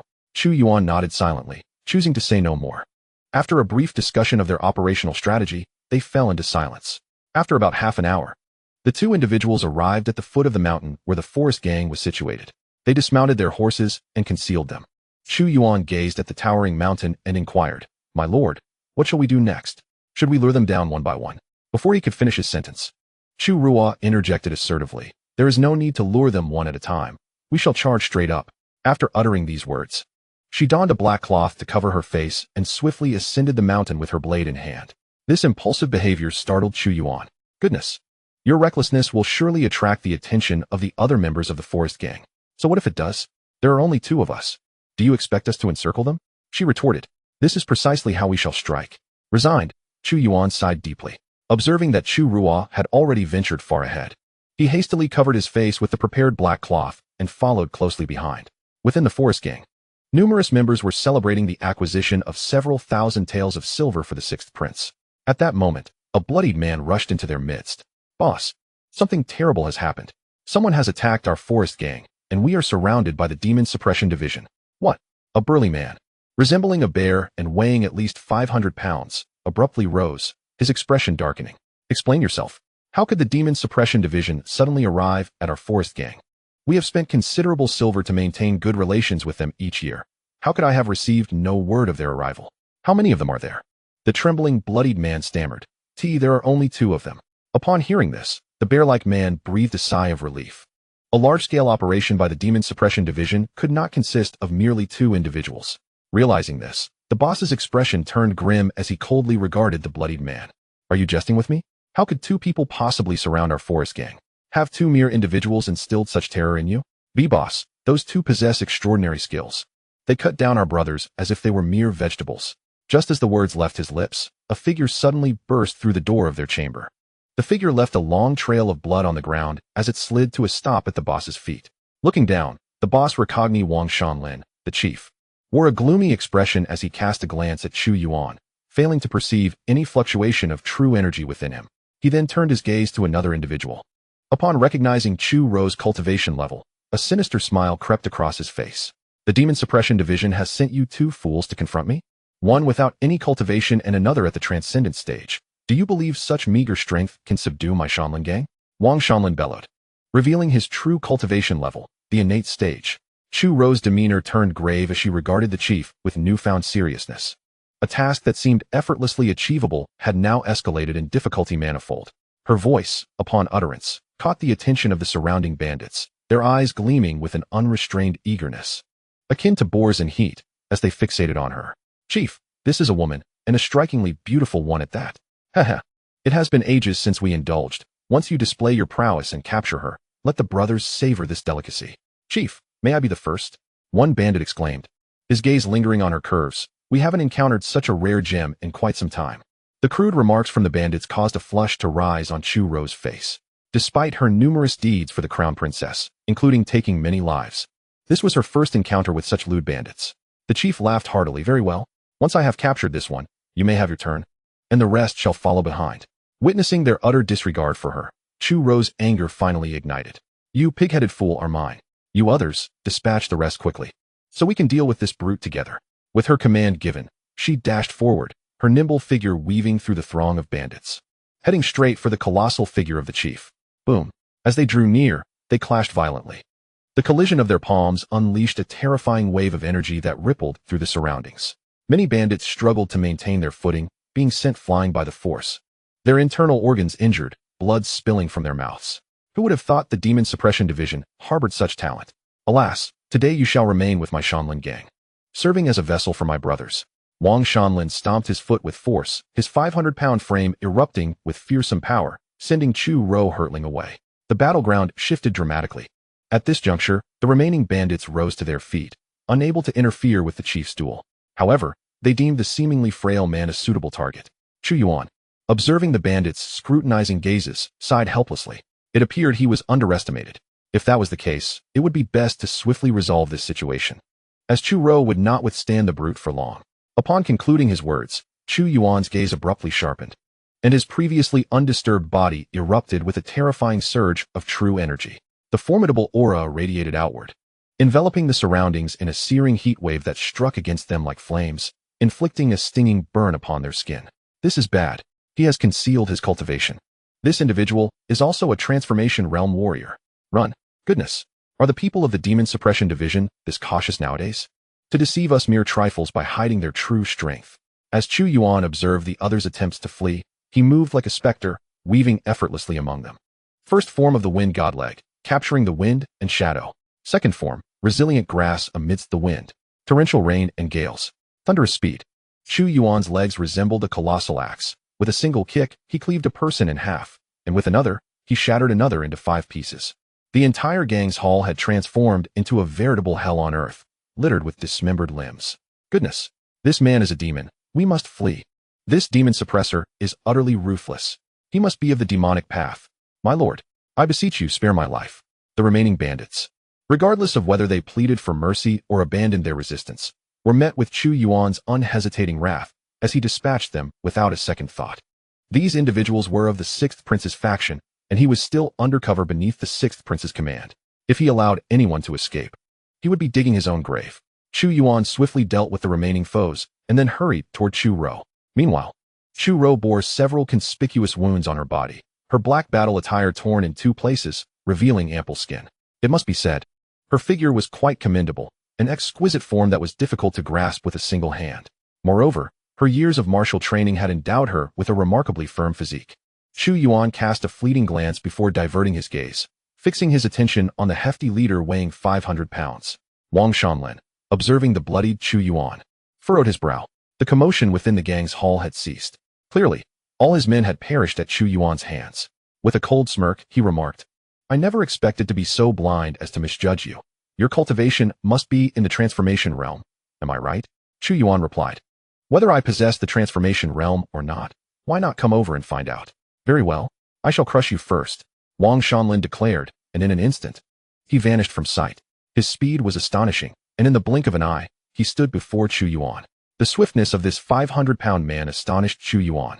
After all, in his experience, heavy-set individuals were typically clumsy. This lithe and agile figure was a rarity he had never encountered before. However, despite Wang Shanlin's rapidity, as long as he was within Chu Yuan's perception, resistance remained a possibility. The Wind God Leg, first move, capturing shadows. Chu Yuan's speed surged dramatically as he deftly sidestepped Wang Shanlin's heavy strike. Crash! The fist, akin to the size of a ripe watermelon, missed its target and struck the ground, shattering the floor into countless pieces. Wang Shanlin was momentarily taken aback, clearly not anticipating that Chu Yuan would evade his onslaught. However, in the next instant, a searing pain engulfed his entire body. He turned to glance behind him, only to find that the woman had somehow positioned herself at his back, 2 long blades viciously plunging into his lower back. He attempted to reach for Chu Ro, but his bulk rendered him incapable of extending his arm far enough to grasp her. Unrelenting, Chu Yuan's strikes descended upon him like a torrential downpour. Each punch struck Wang Shanlin's body with the force of a bullet, creating deep craters upon impact. Together, Chu Yuan and Chu Ro executed a relentless assault, ultimately bringing the newly ascended innate warrior Wang Shanlin to a brutal end. As he breathed his last, the Shanshan gang met its demise. A notification echoed in Chu Yuan's mind. "Ding! Congratulations, host, on successfully annihilating the Shanshan gang. You have received the reward, Divine Level Martial Art, Sleeve of the Universe, and 50 years of cultivation." Chapter 24, Cultivating Sleeve of the Universe. Is Zhou Shang planning a rebellion? After dispatching Wang Shanlin, Chu Ro suddenly coughed up blood, clearly having sustained considerable injuries during the confrontation. The sudden turn of events startled Chu Yuan. "My lady, are you alright?" He rushed over to assess Chu Ro's condition. "You've hidden yourself well. I hadn't expected you to be a Transcendence Realm martial artist." Chu Ro pushed Chu Yuan away, her gaze piercing. The deception he had maintained about his cultivation level raised suspicions. Was he a spy sent to approach Her Highness the Princess? "Sir Chu, my concealment was out of necessity. You need not concern yourself with my cultivation level. First, take the medicine provided by Manager Zhou to suppress your injuries." Chu Yuan retrieved the pills Zhou Batong had given him. "No need. I have my own." Chu Ro, distrustful of Chu Yuan, produced her own healing elixir and consumed it. As the medicine took effect, her complexion improved significantly. She then fixed her gaze upon Chu Yuan. "Young man, I will report your hidden cultivation to the authorities. You'd best consider how to explain yourself to Her Highness the Princess." Chu Yuan, feeling helpless, could only nod in agreement. "All right. While the situation here remains unnoticed by the 6th Prince's men, let us search the premises and retrieve the earlier items, especially the silver. We must not allow that scoundrel Zhou Shang to benefit," Chu Ro declared, before returning to the gang's hall. As she vanished from sight, Chu Yuan promptly opened the system panel. Name: Chu Yuan. Talent: Divine Insight, Golden Iron Kidney. Cultivation: Transcendence Realm, First Stage. Techniques: Wind God Leg, perfected. 9 Yang Divine Art, 5th Layer. Thunder Fist, perfected. 6 Pulse Divine Sword, perfected. Sleeve Universe, not yet initiated. Years of cultivation, 50 System, Enhanced Sleeve Universe. First year, you forsake all aggressive martial arts, dedicating each day to training in Sleeve Universe. Following the secret method, you weave spatial nodes capable of concealing items using true essence as a needle and sensation as a thread. After a year of diligent practice, you successfully initiate Sleeve Universe, enabling you to conceal silver and hidden weapons within your spatial nodes. 10th year, through years of arduous training, you expand the spatial nodes, and through your relentless efforts, your Sleeve Universe can now accommodate large items such as swords and spears, successfully advancing to a minor success stage. 30th year, the time taken to store and retrieve items diminishes significantly, almost achieving instantaneous action. Your mastery of Sleeve Universe grows ever more proficient, achieving a major success stage. 50th year. After years of relentless practice, your sleeve universe transcends mere storage and retrieval. You can now conceal others' sword energies and living beings within it. After countless years of effort, your sleeve universe finally reaches perfection. Cultivation feedback in progress. A torrent of cultivation memories floods into Chu Yuan's mind, which he swiftly refines. Instantly, he comprehends the technique of sleeve universe. Upon opening his eyes, he experiments by flicking his hand, and a terrifying suction emanates from it. The massive corpse of Wang Shanlin, weighing 500 pounds, vanishes into his sleeve in the blink of an eye, its weight no longer counted against him. Chu Yuan gazes at this miraculous technique, elated. Remarkable, remarkable, remarkable. This technique is truly extraordinary. The only shortcoming is the immense consumption of my cultivation. Transitioning from initiation to perfection has astonishingly drained my 50 years of cultivation. Chu Yuan muses. He then promptly extracts Wang Shanlin's corpse. This is nearly instantaneous storage and retrieval. In battle, this technique could catch an opponent completely off guard. Alright, now it's time to seek out valuable treasures. Chu Yuan exclaims excitedly. The mountain forest gang serves as the purse of the sixth prince. So there should be a substantial amount of silver here. He must find this silver before Chu Ro does, and take it all. As he certainly does not wish to reside in that dilapidated straw hut any longer. With this thought, Chu Yuan hastens into the gang's main hall. At this moment, Chu Ro is still searching. Chu Yuan silently activates his insight technique. Under the scrutiny of his extraordinary insight, he discerned numerous details. Seizing the opportunity while Chu Ro was momentarily distracted, he stealthily approached a secluded chamber and subsequently discovered a mechanism that revealed a hidden door. With a soft click, as he pulled the latch, the door opened silently, not disturbing Chu Ro in the slightest. Relieved, Chu Yuan observed the craftsmanship of the door and remarked, "The artisan's skill is truly commendable. They have indeed implemented soundproofing. How splendid." He stepped into the secret chamber, which was filled with gleaming silver coins scattered across the floor. At first glance, there appeared to be at least tens of thousands of taels, alongside a handful of silver notes. However, the most significant discovery was the presence of several hundred suits of armor, bows, crossbows, swords, and other weaponry concealed within the chamber. Chu Yuan was inwardly astounded upon witnessing this. The sixth prince exhibited quite a boldness, clandestinely manufacturing armor and weapons. Was he contemplating rebellion? After counting, Chu Yuan found precisely 800 suits of armor. Chuckling to himself, he mused about the folly of the sixth prince. In a world where martial prowess was paramount, did he truly believe that 800 men could overturn the heavens? Amused by the absurdity, he refrained from touching the armor. After all, possessing armor without authorization was a capital offense, and these items would be difficult to sell. Even if he managed to sell them, it could invite trouble upon himself. It would be wiser to present them to the Grand Princess, perhaps earning a reward in the process. After collecting all the silver coins and notes into his sleeve, he exited the secret chamber. My lord, I have made a significant discovery. Please come and see." Without hesitation, Chu Yuan relinquished this credit to Chu Ro. Hearing the commotion, she hurriedly approached him. "What is it?" she inquired with a serious tone. "My lord, you must come in and see. The contents within are rather substantial." Chu Yuan replied in a low voice. Upon hearing this, Chu Ro scrutinized him closely.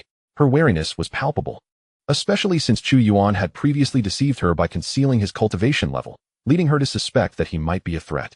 However, upon further reflection, she deduced that if he intended to harm her, he would be incurring the wrath of the Grand Princess. With his recent actions against the sixth prince's forces, he could not possibly be so foolish as to antagonize both sides simultaneously. Did he not wish to remain in the Zhou Dynasty?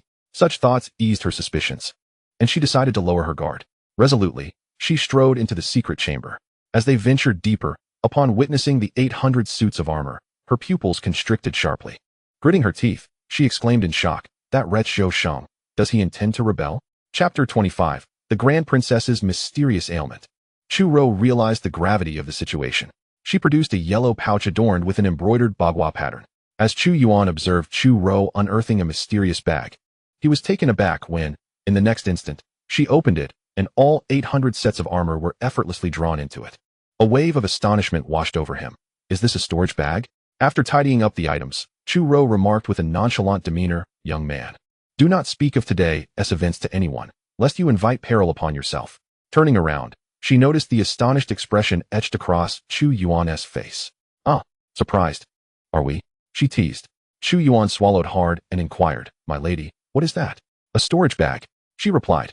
"This is a treasure bestowed upon me by Her Royal Highness, the eldest princess. If you accomplish something noteworthy, You too may receive her favor.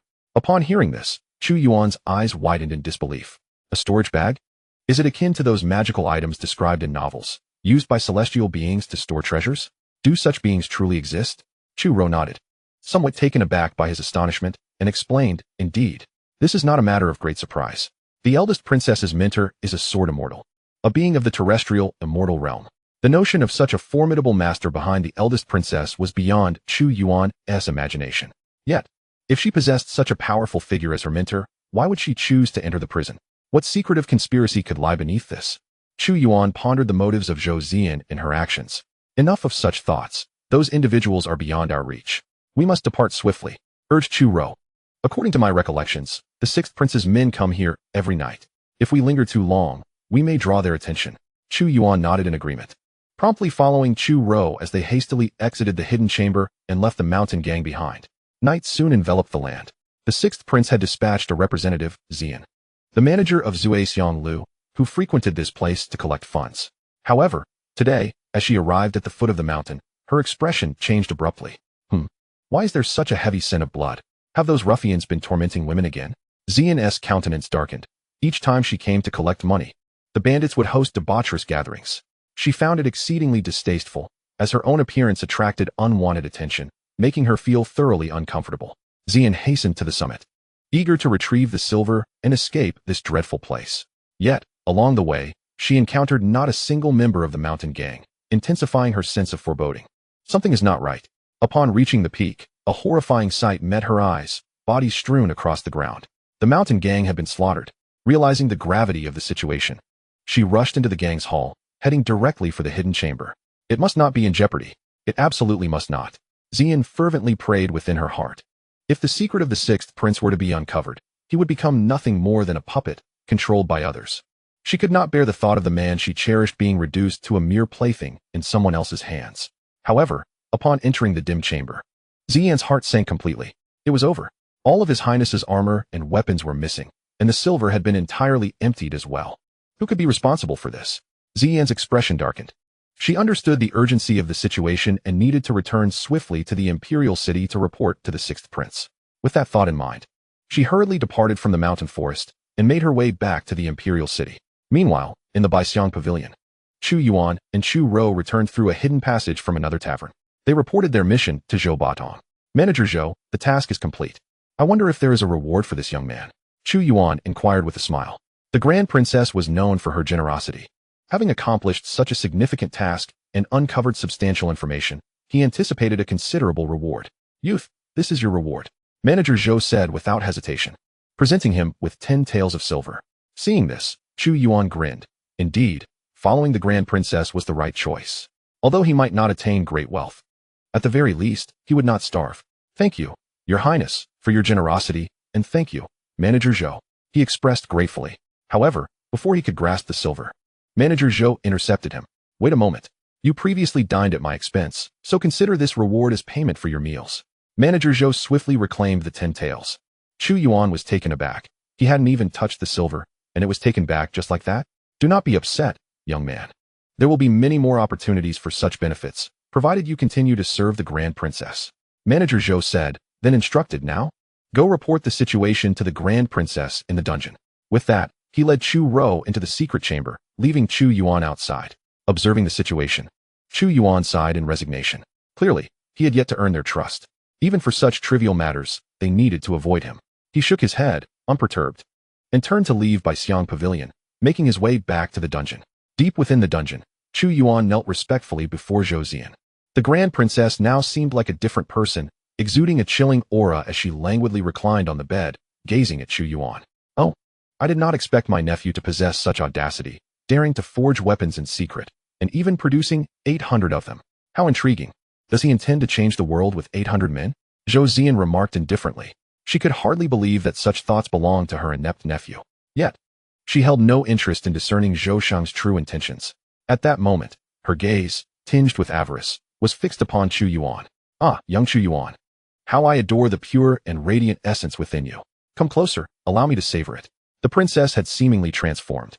Her previously cool demeanor now replaced with a sultry allure, her voice imbued with an enchanting charm that rendered Chu Yuan momentarily entranced. Against his will, His legs moved toward her, an urge he struggled to resist. Panic surged within Chu Yuan. No, don't go. Those legs, stop. You'll be drained of your essence. He silently pleaded. He was no longer the naive youth he once was. Under the careful tutelage of the royal consort, he had matured into a true man. Such trivial temptations held no sway over him. With formidable willpower, he broke free from the princess's enchantment and quickly clasped his fists in respect. Your Highness, I have completed my report. I must attend to urgent matters. I take my leave. With that, he turned to flee. However, before he could reach the door, an overwhelming force pulled him back. Attempting to leave? Disobedient ones are far from obedient. Zhou Zian effortlessly drew him nearer, and without hesitation, she leaned in, her delicate lips drawing forth his pure yang essence uncontrollably. Chapter 26. The Furious Sixth Prince and His Scheme. Cough, cough. Was he to be drained once more? Chu Yuan found himself powerless to resist, the might of a grandmaster suppressing him entirely. He could do nothing but endure as Zhou Zian siphoned his pure yang essence. After a moment, she released him, a shimmering strand of crystalline silk trailing behind her, leaving him unceremoniously on the ground. Her complexion flushed. Clearly having indulged excessively in his essence, she gazed at Chu Yuan in astonishment. Your cultivation has remarkably ascended to the transcendence realm. How did you advance so swiftly? Her deep-set eyes seemed to seek the truth within him. Chu Yuan remained silent, his body weary as he sat on the ground, hastily channeling his energy to recover. Observing his reluctance to speak, Zhou Zian refrained from pressing further. Everyone harbors their secrets. If you choose not to disclose them, so be it. Consider what transpired as a mere dream, and refrain from speaking of it. Otherwise, you would not wish to witness my methods. Chu Yuan nodded in compliance. Ah, young man. From now on, make it a point to visit Baixiang Pavilion daily to procure a nourishing pill from Manager Zhou. After consuming the elixir, return to me. I shall require your pure yang essence. Chu Yuan nodded again, affirming, yes, I understand. Very well, you may leave. Yes, I take my leave. Chu Yuan exited the confines of the chamber. He has now come to understand the predicament of the princess. Within her resides two souls, seemingly split from the cultivation of a particular technique. Thus, Zhou Zian occasionally exhibits a split personality, sometimes manifesting her familiar, cool demeanor, and at other times, transforming into the alluring and charming figure she had just been. However, recalling the princess's earlier remarks incites a flicker of anger within him. How despicable of her. Does she truly perceive me as a mere power bank, daily seeking to drain my pure yang vital energy? Chu Yuan muttered in frustration. Although the princess's lips are soft, pleasant, and taste of strawberries, the sensation of being utterly drained of vital energy is genuinely unsettling. Now that his cultivation has improved and he has encountered various matters, the abrupt depletion of his energy leaves him with an instinctual sense of danger. No, one restorative pill is insufficient. I require two. Chu Yuan stormed out of the dungeon, making his way toward the fragrant pavilion. Meanwhile, within the drunken fragrance tower, the sixth prince, Zhou Sheng, had already learned of the calamity befalling the mountain forest gang. His expression twisted in rage as he glared at Zian, his demeanor frenzied, his voice akin to the roar of a beast. The mountain forest gang has been annihilated? How could this be? Who in the entire imperial city is unaware that the mountain forest gang is under my dominion? Who dares to act against them? Is it my elder brother? Or my second brother? My third sister, fourth brother, or fifth sister? Zhou Sheng nearly roared in fury. Zian, accustomed to her master's outbursts, silently awaited the release of his pent-up emotions. After a while, once Zhou Sheng had vented his frustrations, he regained his composure. Has anything from the secret chamber been discovered? He inquired. Zian replied, Your Highness, everything from the mountain forest gang has been taken. Not a single piece of armor remains, nor even a tael of silver. Upon hearing this, Zhou Sheng's countenance darkened further. He raised his reddened eyes, his gaze icy as he directed it at Zian. Investigate. Find out who has dared to harm my people. If we cannot uncover the truth, we shall spare no expense to enlist the Taoist priests of the Heavenly Mechanism Pavilion to clarify this matter.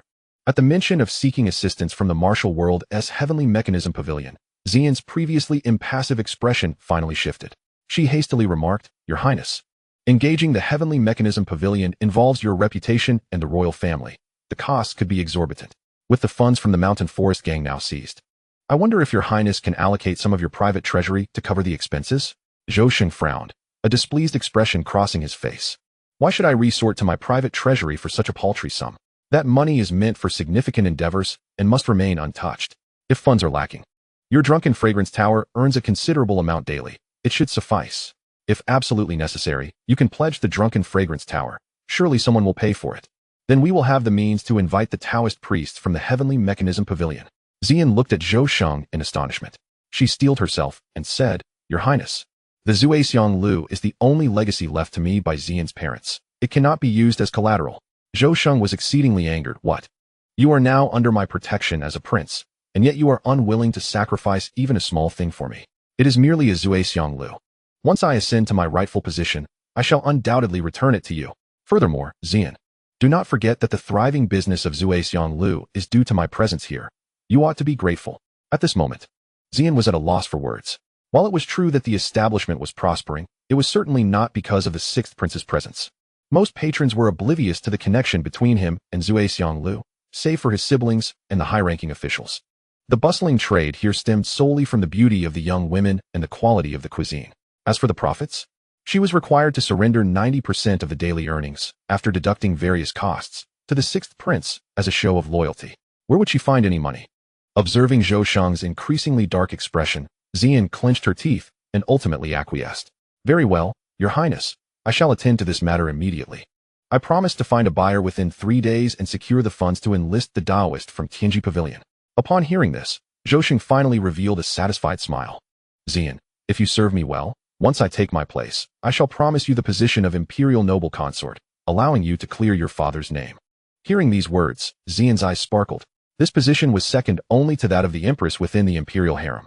Although the harem held no political power, attaining such a rank would undoubtedly attract many to curry favor with her, enabling her to seek justice for her father. With this thought, much of her discontent dissipated. "Thank you, Your Highness. I shall serve you diligently." Zhou Sheng nodded. "Good, now be off." Xian then exited the room. Once she was gone, Zhou Sheng revealed a cold smirk. "Humph. This foolish girl is easily deceived. An imperial noble consort? How naive. These positions in the harem are meant to secure alliances with powerful families. A mere common girl thinks she can attain such status?" He spoke lightly, but then a thought crossed his mind, and he stroked his chin with a lewd smile. "Speaking of which, Xian is not a child anymore. Keeping her by my side for a few years, it is time to see if this ripe peach is truly as sweet as it appears." Chapter 27. Zhou Sheng's True Intentions, the Case of the Flower Thief in the Imperial City. At Baixiang Pavilion, after a round of haggling, Chu Yuan finally secured 2 potent restorative pills from Manager Zhou. Upon consuming one to restore some of his pure yang energy, Chu Yuan felt a profound sense of security. "You little rascal, once you've recovered, be off with you," Zhou Badong admonished sternly as he watched Chu Yuan refine the elixir and regain some of his powers. He has spent all the money he earned in this small place on Chu Yuan, and his heart bleeds with pain. "Manager Zhou, do not let your temper flare so fiercely. Such anger could easily lead to your demise." Zhou Buotong's face flushed with rage at these words. His eyes wide as he shouted, "Get lost. Depart at once. How dare you curse me? Should you return here seeking elixirs again, I shall refuse you without hesitation." Chu Yuan was forcefully expelled from the Baixiang Pavilion, watching as Manager Zhou stood at the entrance, barring his way. With a resigned expression, Chu Yuan turned and made his way towards the Zuexiang Lu. Now that the matter concerning the princess had been settled, it was time to address the affairs of the sixth prince. Upon reaching Zuexiang Lu, Chu Yuan took a moment to steady his breath, deliberately weakening his presence before seeking an audience with the sixth prince. "Young man, is what you say truly the case? Has my aunt's ailment flared up again?" Zhou Sheng, as always, expressed concern for the health of his stunning aunt. Chu Yuan nodded, replying, "Indeed, Your Highness. The princess's condition worsened today. I nearly could not return to pay my respects to you." Zhou Sheng showed no interest in Chu Yuan's plight, rising to pace back and forth. Soon. According to my master's conjecture, once her ailment manifests 7 times, and I seize her primordial yin, coupled with my master's secret techniques, I shall transcend from an ordinary being to the diamond realm, easily overpowering my brothers." Zhou Sheng continued to mutter to himself, ignoring Chu Yuan. The latter absorbed every word, feeling overwhelmed by the revelations. Truly, the noble circles are chaotic. This sixth prince is remarkably devoted, fixating on the health of his kin. However, this was not the primary concern. He was far more intrigued by the master mentioned by the sixth prince. Observing the sixth prince as merely an ordinary man, he was astonished that he claimed to ascend to the diamond realm by utilizing Zhou Xian's primordial yin alongside a secret method. To leap from a mere mortal to the diamond realm, breaking through 8 major levels in one go, this secret technique must be extraordinary. The master behind the sixth prince is undoubtedly formidable as well. The princess's master is a terrestrial immortal, so it stands to reason that the sixth prince is also backed by a being of similar caliber. This realization left Chu Yuan feeling somewhat troubled. Should the sixth prince enlist the help of his master, he feared he might not survive until dawn. Contemplating this potential danger, Chu Yuan's expression hardened. No. I must hasten my departure from the prison and go to the Demon Suppression Division to accept a task. Only there can the system assign me missions. Chu Yuan resolved internally, unwilling to languish in the prison any longer. At that moment, the sixth prince, previously lost in his musings, suddenly noticed Chu Yuan. His expression turned cold. You, why have you not yet left? What did you hear just now? Chu Yuan, with his head lowered, sensed the gravity of the icy words and felt a sense of foreboding. He then forced himself to channel his energy, deliberately worsening his complexion. Immediately he raised his head, his gaze unfocused and his complexion pale, and inquired, Your Highness? What did you say? You did not permit me to leave just now, and I dared not act independently. Hence I remain here. Zhou Xing fixed his unwavering gaze upon Chu Yuan. From the frightfully pallid hue of Chu Yuan's face, it appeared he had just awakened from a faint. Lacking martial prowess, Zhou Xing could only rely on his keen observation and intellect to deduce the situation. Ah, Chu Yuan, you have worked hard during this period. You should return and rest. By the way, you are wounded. Go find Ziyin and procure a couple of silver coins for medicine to recuperate. It was a rare instance of generosity from Zhou Xing. Chu Yuan feigned excitement, flashing a grin. Thank you, Your Highness. Thank you. Zhou Xing gestured for him to depart. I take my leave. Chu Yuan exited the room, the formerly obsequious expression gradually fading from his face. He muttered in dissatisfaction, After sustaining such grievous injuries, I am given merely a couple of silver coins. This is akin to dismissing a beggar. Shaking his head, he thought to himself that had Zhou Xing not possessed the status of a prince, he would have long been betrayed by his subordinates. Chu Yuan sighed, realizing that the role of an undercover agent was fraught with challenges. He continued to feign severe injuries as he staggered down the stairs. Upon reaching the front counter of the Drunken Fragrance Pavilion, he addressed Ziyin. Miss Ziyin, His Highness has instructed me to collect a couple of silver coins from you for medicine to treat my wounds. Ziyin, expressionless, retrieved 2 silver coins and placed them on the table, speaking not a word. Chu Yuan paid no mind, seizing the coins and turning to leave. However, his movements were somewhat exaggerated. As he raised his hand and turned, a faint scent wafted towards Ziyin. Her nostrils twitched, and she suddenly gasped. Turning to glance at Chu Yuan's retreating figure, there was a familiar aroma about him, reminiscent of the scent within the Mountain Forest Gang's secret chamber. This lad has been to the Mountain Forest Gang. Returning to his humble straw hut, Chu Yuan practiced his cultivation for a short while. His complexion soon returned to its former state. Observing the drafty abode around him, he recalled that he still possessed a considerable sum of silver. He murmured to himself, It is time to consider purchasing a house, but how shall I explain the origin of this money? A sense of headache washed over him. After all, this silver had been seized from the Mountain Forest Gang, and given his lowly status, his monthly stipend was merely 10 taels. If he were to produce several hundred, or even 1,000 taels outright, would it not raise suspicion? This batch of silver, though in his possession, could not be spent, and this truly vexed him. Never mind. Tomorrow, I shall discuss this matter with the Grand Princess and seek her counsel. As Chu Yuan lay upon his bed, he gradually succumbed to drowsiness. Indeed, it had been several days since he last slept. He had spent an entire night attending to the royal consort, Su Yuli, subsequently exerting himself to eradicate the Mountain Forest Gang, only to be drained of his vital energy by the Grand Princess. In the span of just 2 days, he had endured so many tribulations. Had it not been for his mastery of the 9-yang divine art and his unparalleled resilience, he would surely have met his demise. With his eyes closed, Chu Yuan soon drifted into slumber.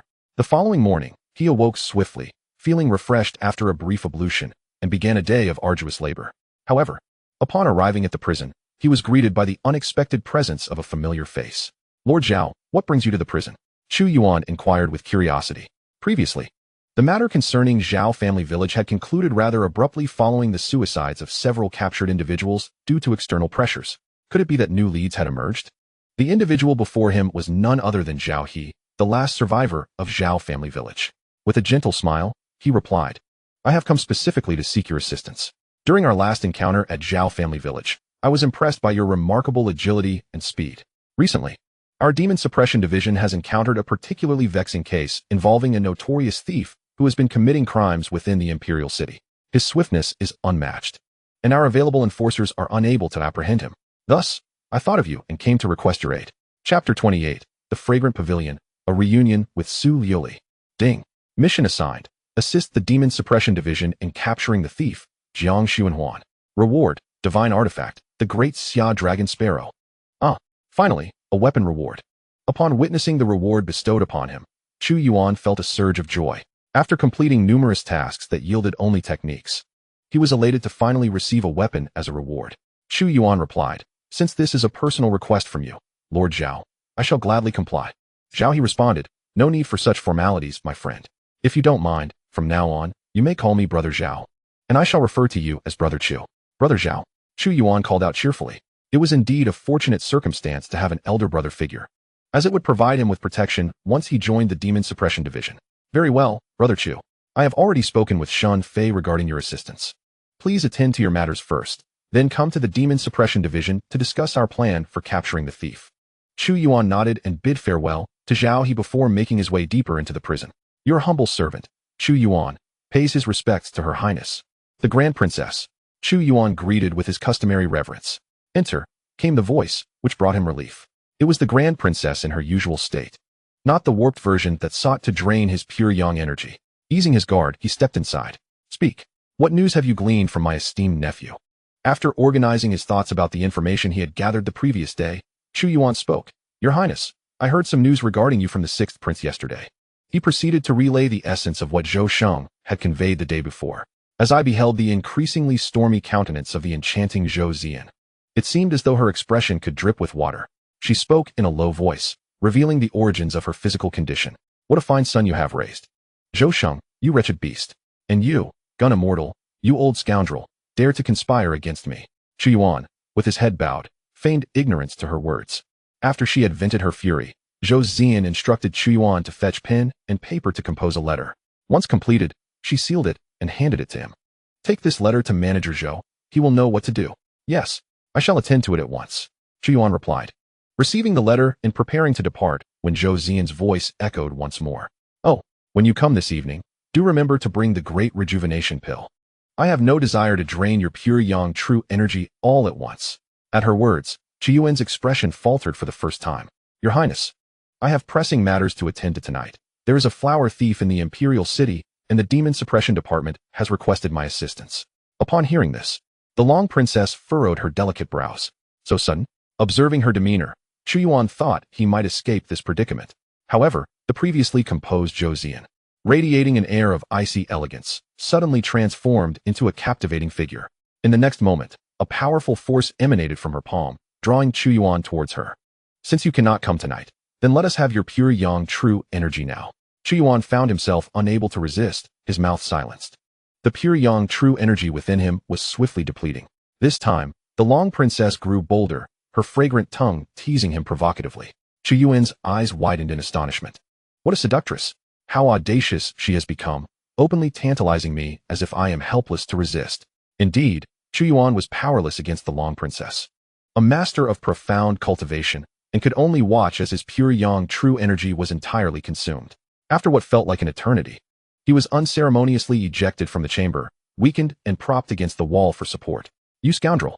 You use me, and then cast me aside as if I were a mere plaything or a common fowl," he exclaimed in frustration. "Humph!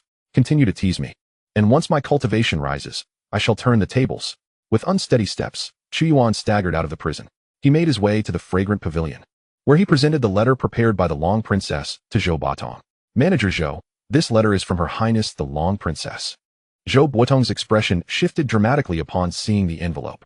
Chu Yuan was certain this was the first time he had witnessed such a serious demeanor from Zhou Batong, who regarded him with the same respect one would afford to the Long Princess herself. No, more accurately, Zhou Batong treated the letter as if it were the Long Princess herself. "Finally, the moment has arrived. Young man, here is your great restorative pill. Consume it promptly and refine it. I have urgent matters to attend to, so I shall leave you to your own devices.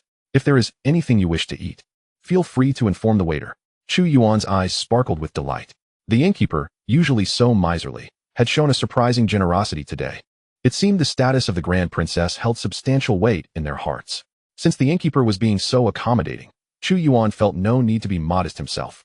He clapped his hands and called out, "Bring me a splendid room, a few exquisite feasts, and 10 charming maidens to accompany me."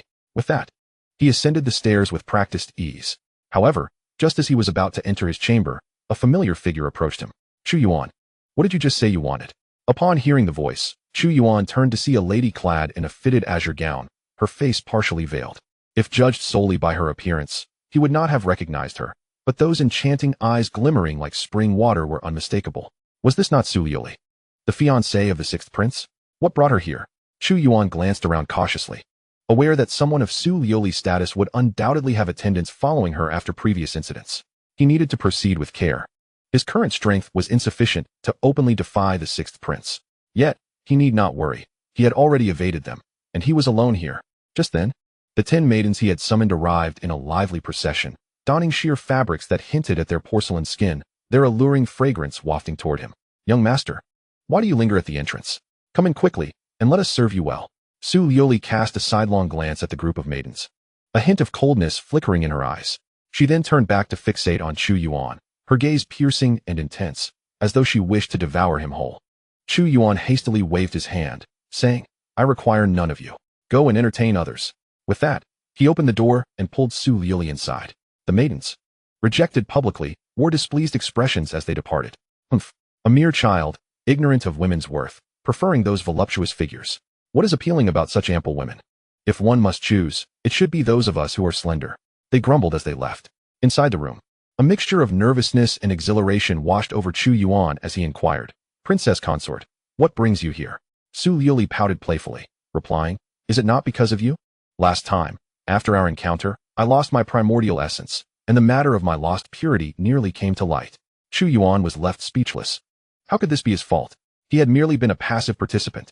It is entirely my fault for being captivated by a mere twig. The poison is exceedingly potent. Chu Yuan explained, Your Highness, it is not my fault, is it? Just as he was about to articulate further, a mere glance from Su Liuli rendered him acutely aware of the chill in the air, prompting him to discreetly seal his lips. He swiftly altered his approach, saying, Your Highness, what brings you here this time? Su Liuli, unperturbed, approached the bedside and declared, This visit is chiefly to borrow your pure yang energy to disguise the primordial yin within me, to deceive that inept sixth prince. If you choose not to assist, that is acceptable. Should I be discovered, I shall have no choice but to confess the truth. Your cultivation is commendable. At such a young age, you possess remarkable prowess. Surely, you would not wish for this matter to become known, jeopardizing your future, would you? Chu Yuan regarded Su Liuli, astonished by the ruthlessness of this woman. He found himself threatened by her. He was indeed reluctant to reveal such matters prematurely, especially considering the formidable celestial master backing the sixth prince. Should the sixth prince uncover his betrayal, it would undoubtedly provoke his master to take action. With a resigned sigh, Chu Yuan conceded, Very well, Your Highness. I shall assist you. Upon hearing this, Su Liuli revealed a satisfied smile, and a fleeting glint of hunger sparkled in her beautiful eyes as she urged, Since you have agreed, let us hasten, my time is limited. If they discover my sudden disappearance again, suspicion is certain to arise. Chu Yuan nodded in acknowledgement, saying, All right. However, Your Highness, please wait a moment. I have yet to have breakfast. Allow me to eat my fill first. With that, he promptly retrieved a nourishing elixir and swallowed it whole. Su Liuli appeared to discern the disquiet on Chu Yuan's face and nodded, Then do hurry. Soon, a lavish feast was served. As Chu Yuan devoured the banquet to satiate his hunger, he simultaneously refined the elixir, rapidly restoring his pure yang energy. After half an hour, he finally returned to his former state. Your Highness, I am ready. I shall begin now, he announced as he approached Su Liuli. Yes, do be swift. Su Liuli replied shyly. Hearing her bashful tone filled Chu Yuan with exhilaration. The thought of the sixth prince, who often looked down upon him, soon to be adorned with a cuckoldess crown, sent a thrill through him. The two drew closer, intertwining, as the constraints upon them diminished, creating an indescribable experience. As 2 hours elapsed, Chu Yuan departed from the 100 Fragrance Pavilion. This time, his pure yang energy had not been wholly depleted by Su Liuli. In sum, he still possessed enough vigor for further endeavors. Upon leaving the pavilion, Chu Yuan immediately made his way to the Demon Suppression Division. By now, dusk was settling in, and it would not be long before darkness enveloped the land. Once the night falls, the infamous flower thief will make his move. This moment presents an opportune time for them to apprehend the rogue. Chu Yuan arrived at the Demon Suppression Division, where Zhao He and others awaited his presence. However, apart from Zhao He, Chu Yuan was unfamiliar with the individuals gathered there. Upon realizing that the person they had been waiting for was none other than the Demon Suppression officer stationed at the prison, disdain was etched on their faces. Zhao He, after keeping us waiting for so long, is this the group of good-for-nothings from the prison you have brought us? Can he truly be of any help? One voiced his skepticism. Indeed, Zhao He, Although most of our personnel from the Demon Suppression Division have been dispatched on missions, it does not imply that we are devoid of capable individuals. Surely, you need not resort to seeking assistance from those idlers in the prison. Zhao He understood their sentiments. After all, the officers stationed at the prison had left a rather poor impression on them. Their misunderstanding of Chu Yuan was, therefore, quite natural. He stepped forward to clarify. Ladies and gentlemen, you are unaware that Brother Chu Yuan has recently joined the Demon Suppression Division. As you may know, every new member is required to spend a month in the prison. He is currently in that phase. As for his abilities, rest assured, Chu Yuan possesses remarkable speed. Even I may struggle to keep pace with him if I do not take it seriously. During our mission in Zhao Village, he even inflicted a severe injury on a Meridian Realm warrior who had taken the path of physical cultivation. Upon hearing Zhao He's explanation, the initial scorn directed at Chu Yuan began to dissipate. However, skepticism lingered. Zhao He, we cannot take your word for everything. We must test his capabilities ourselves.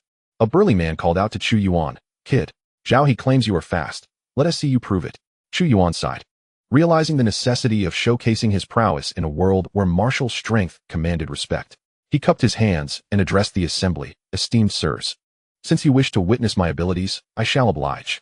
As he spoke, he channeled his energy, a surge of formidable true essence coursing through his legs. A vision flashed in his mind, and in the next instant, Chu Yuan vanished from sight. The onlookers barely had time to react, just as they sensed something amiss. A large hand landed on the shoulder of the man who had spoken earlier. Boom! A shockwave radiated outward, creating ripples in the air. Esteemed sirs, how do you find my speed? Does it meet your expectations? Chu Yuan's voice resonated, pulling them back to reality. What astonishing speed! This rivals that of a peak innate realm warrior. A young man, utterly devoid of previous disdain, now regarded Chu Yuan with profound respect. I am impressed. Brother Chu, your speed surpasses that of even the most skilled demon suppressors in our town, and with your presence, it seems we shall successfully capture that notorious flower thief tonight. The burly man, grasped by Chu Yuan's shoulder, bore no signs of anger, instead offering a hearty smile. Brother Chu, I may have offended you with my earlier words. Please do not take it to heart. I acknowledge your strength. He laughed heartily, seeing that everyone had come to recognize Chu Yuan. Zhao He also breathed a sigh of relief. He then addressed the group, saying, All right, since you have all witnessed my brother Chu's capabilities, let us now discuss how to lay a trap to ensnare that flower thief. Chapter 30, Disciple of the Sword Sect, the heroine Rin Yingying. With Zhao He's words, the crowd fell silent. They soon gathered to deliberate strategies for dealing with the flower thief. Brother Zhao, do you know where the thief will strike tonight? Chu Yuan, still unfamiliar with the case, casually inquired. Indeed, we have gathered preliminary intelligence on the thief's modus operandi. According to our investigation, each time the flower thief selects a target, he disguises himself as an elderly flower seller, peddling roses at the victim's doorsteps. These roses appear to be a carefully cultivated variety, their pollen containing a subtle aphrodisiac and sedative. Before the women drift off to sleep, they fall under the influence of this pollen, allowing him to strike. Recently, we scrutinized numerous individuals and finally detected the thief's trail near the residence of a third-rank official, where his daughter also received one of those roses. Tonight, we shall establish a comprehensive net around Lord Lin's estate, Zhao He declared with confidence. At that moment, Chu Yuan understood that they had already unraveled the mystery. He had thought he would need to initiate an investigation himself, but this was indeed preferable as it saved him considerable effort. Brother Chu, you will guard the back entrance tonight. If you encounter any suspicious individuals, do not report it. Act directly, Zhao He instructed, pulling out a map and pointing to a specific location. After a brief glance at the map and confirming his position, Chu Yuan nodded, saying, Rest assured, Brother Zhao. This area is in my hands. Zhao He then proceeded to assign roles to the others. With 5 or 6 individuals positioned accordingly, Lord Lin's estate was effectively encircled, forming an intricate net. Should the flower thief enter, they would be poised to capture him. Let us commence our operation, Zhao He stated with a serious demeanor. This task, though seemingly straightforward, harbored significant challenges and potential peril. After all, the third-rank officials in the court wield substantial power. If such a person were to succeed under their watch, Lord Lin would undoubtedly face great embarrassment, and they would share in his misfortune. In response, Chu Yuan and the others steeled themselves for the task ahead. One by one, they departed from the Demon Suppression Division, stealthily establishing a perimeter around Lord Lin's residence. After a brief while, Chu Yuan, with his remarkable agility, was the first to arrive at the home of Lord Lin. Seizing an opportunity, he infiltrated the Lin household, concealing himself in the rear courtyard, patiently awaiting the arrival of the notorious flower thief to fall into their snare. Not long after his arrival, Zhao He and the others also stealthily entered the Lin estate. They made sure not to raise any alarms, and within the Lin household, no one was aware that agents from the Demon Suppression Division had infiltrated their midst. At that moment, in the grand hall of the Lin residence, the young mistress, Chu Yuan, remained oblivious to the fact that she was being targeted. Angrily, she confronted her parents, who were preventing her from leaving the house. "Father, mother, why are you keeping me confined? I have a prior engagement today to enjoy a boat ride and listen to music. Surely, you wouldn't want your daughter to be seen as untrustworthy." Chu Yuan glared at her parents, visibly upset. Lin Jingqi, maintaining a stern demeanor, replied, "Chu Yuan, do not be foolish. Today is rather peculiar. I consulted a fortune teller at the temple, and I was warned that if you venture out, grave misfortune may befall you. It is best for you to stay home. Tomorrow, I shall not interfere with your plans." Lin Jingqi held the position of left vice minister, primarily tasked with assisting the chief minister in oversight duties. Recently, they had been monitoring an individual, and coincidentally, his daughter was now in jeopardy. He could not allow her to fall into the hands of others due to his own negligence. Although he had reported the matter to the Demon Suppression Division for assistance, their response was lacking, leaving him in a state of unease. Additionally, he harbored doubts regarding the efficacy of the Demon Suppression Division. According to their investigation, the flower thief was a man of strict punctuality. Should he fail to achieve his objective within his designated time frame, he would not attempt a second strike. Therefore, Lin Jingqi's primary goal was to endure the night, without considering the capture of the thief. Chu Yuan, observing her father's grave expression and unwillingness to relent, stomped her foot in frustration before retreating to her chamber. Once she had departed, Lin Jingqi called out, "Ren, the heroine, you may come forth." A woman clad in a fitted outfit, wielding a sword, emerged from a nearby corner. Upon her arrival, Lin Jingqi greeted her with a subdued tone. "Ren, the heroine, I shall rely on you to protect my daughter. Do not let this old man down." The woman nodded in affirmation. "Rest assured, Lin, I, Ren Yingying, have always detested the flower thief. Should I encounter him, I will ensure he is rendered incapable of causing harm." Lin Jingqi shook his head gently. "No need for such extremes. Just ensure that my daughter safely navigates through this night." Ren Yingying nodded and continued, "Master Lin, regarding my father's matter." Lin Jingqi rubbed his forehead and replied, "Rest assured, Miss Ren, although I am not the one handling your father's case, if he is indeed wronged, I shall seek justice on your behalf." "Thank you, Master Lin. I will first visit Miss Lin's residence to assess the situation." With that, Ren Yingying turned and departed. Soon, the grand hall was left with only a few diligent servants and the Lin couple. "Master, do you truly believe this Miss Ren is reliable? How can a woman contend with men?" Mrs. Lin inquired, perplexed. As a woman herself, she was acutely aware of the disparities between the sexes, particularly in martial prowess. Even at the same level, a man's strength far surpassed that of a woman. This Ren Yingying appeared slender and delicate, clearly not someone of great physical strength. If she were to encounter the flower-picking bandit and prove no match for him, it could lead to dire consequences. Lin Jingqi comforted his charming wife with a gentle pat on her back. "Fear not, my dear. Miss Ren sought me out voluntarily, and I have verified her background. It is quite extraordinary. She is the child of the esteemed elder Ren Tian from the 7 great sects of our Great Zhou Dynasty's Sword Sect. Her father was wrongfully accused in a major case and is still languishing in the celestial prison." "Ren Tian? The one who once ventured into the imperial palace during the Battle of Yijin City?" Lin Jingqi nodded affirmatively. "Indeed, that is him.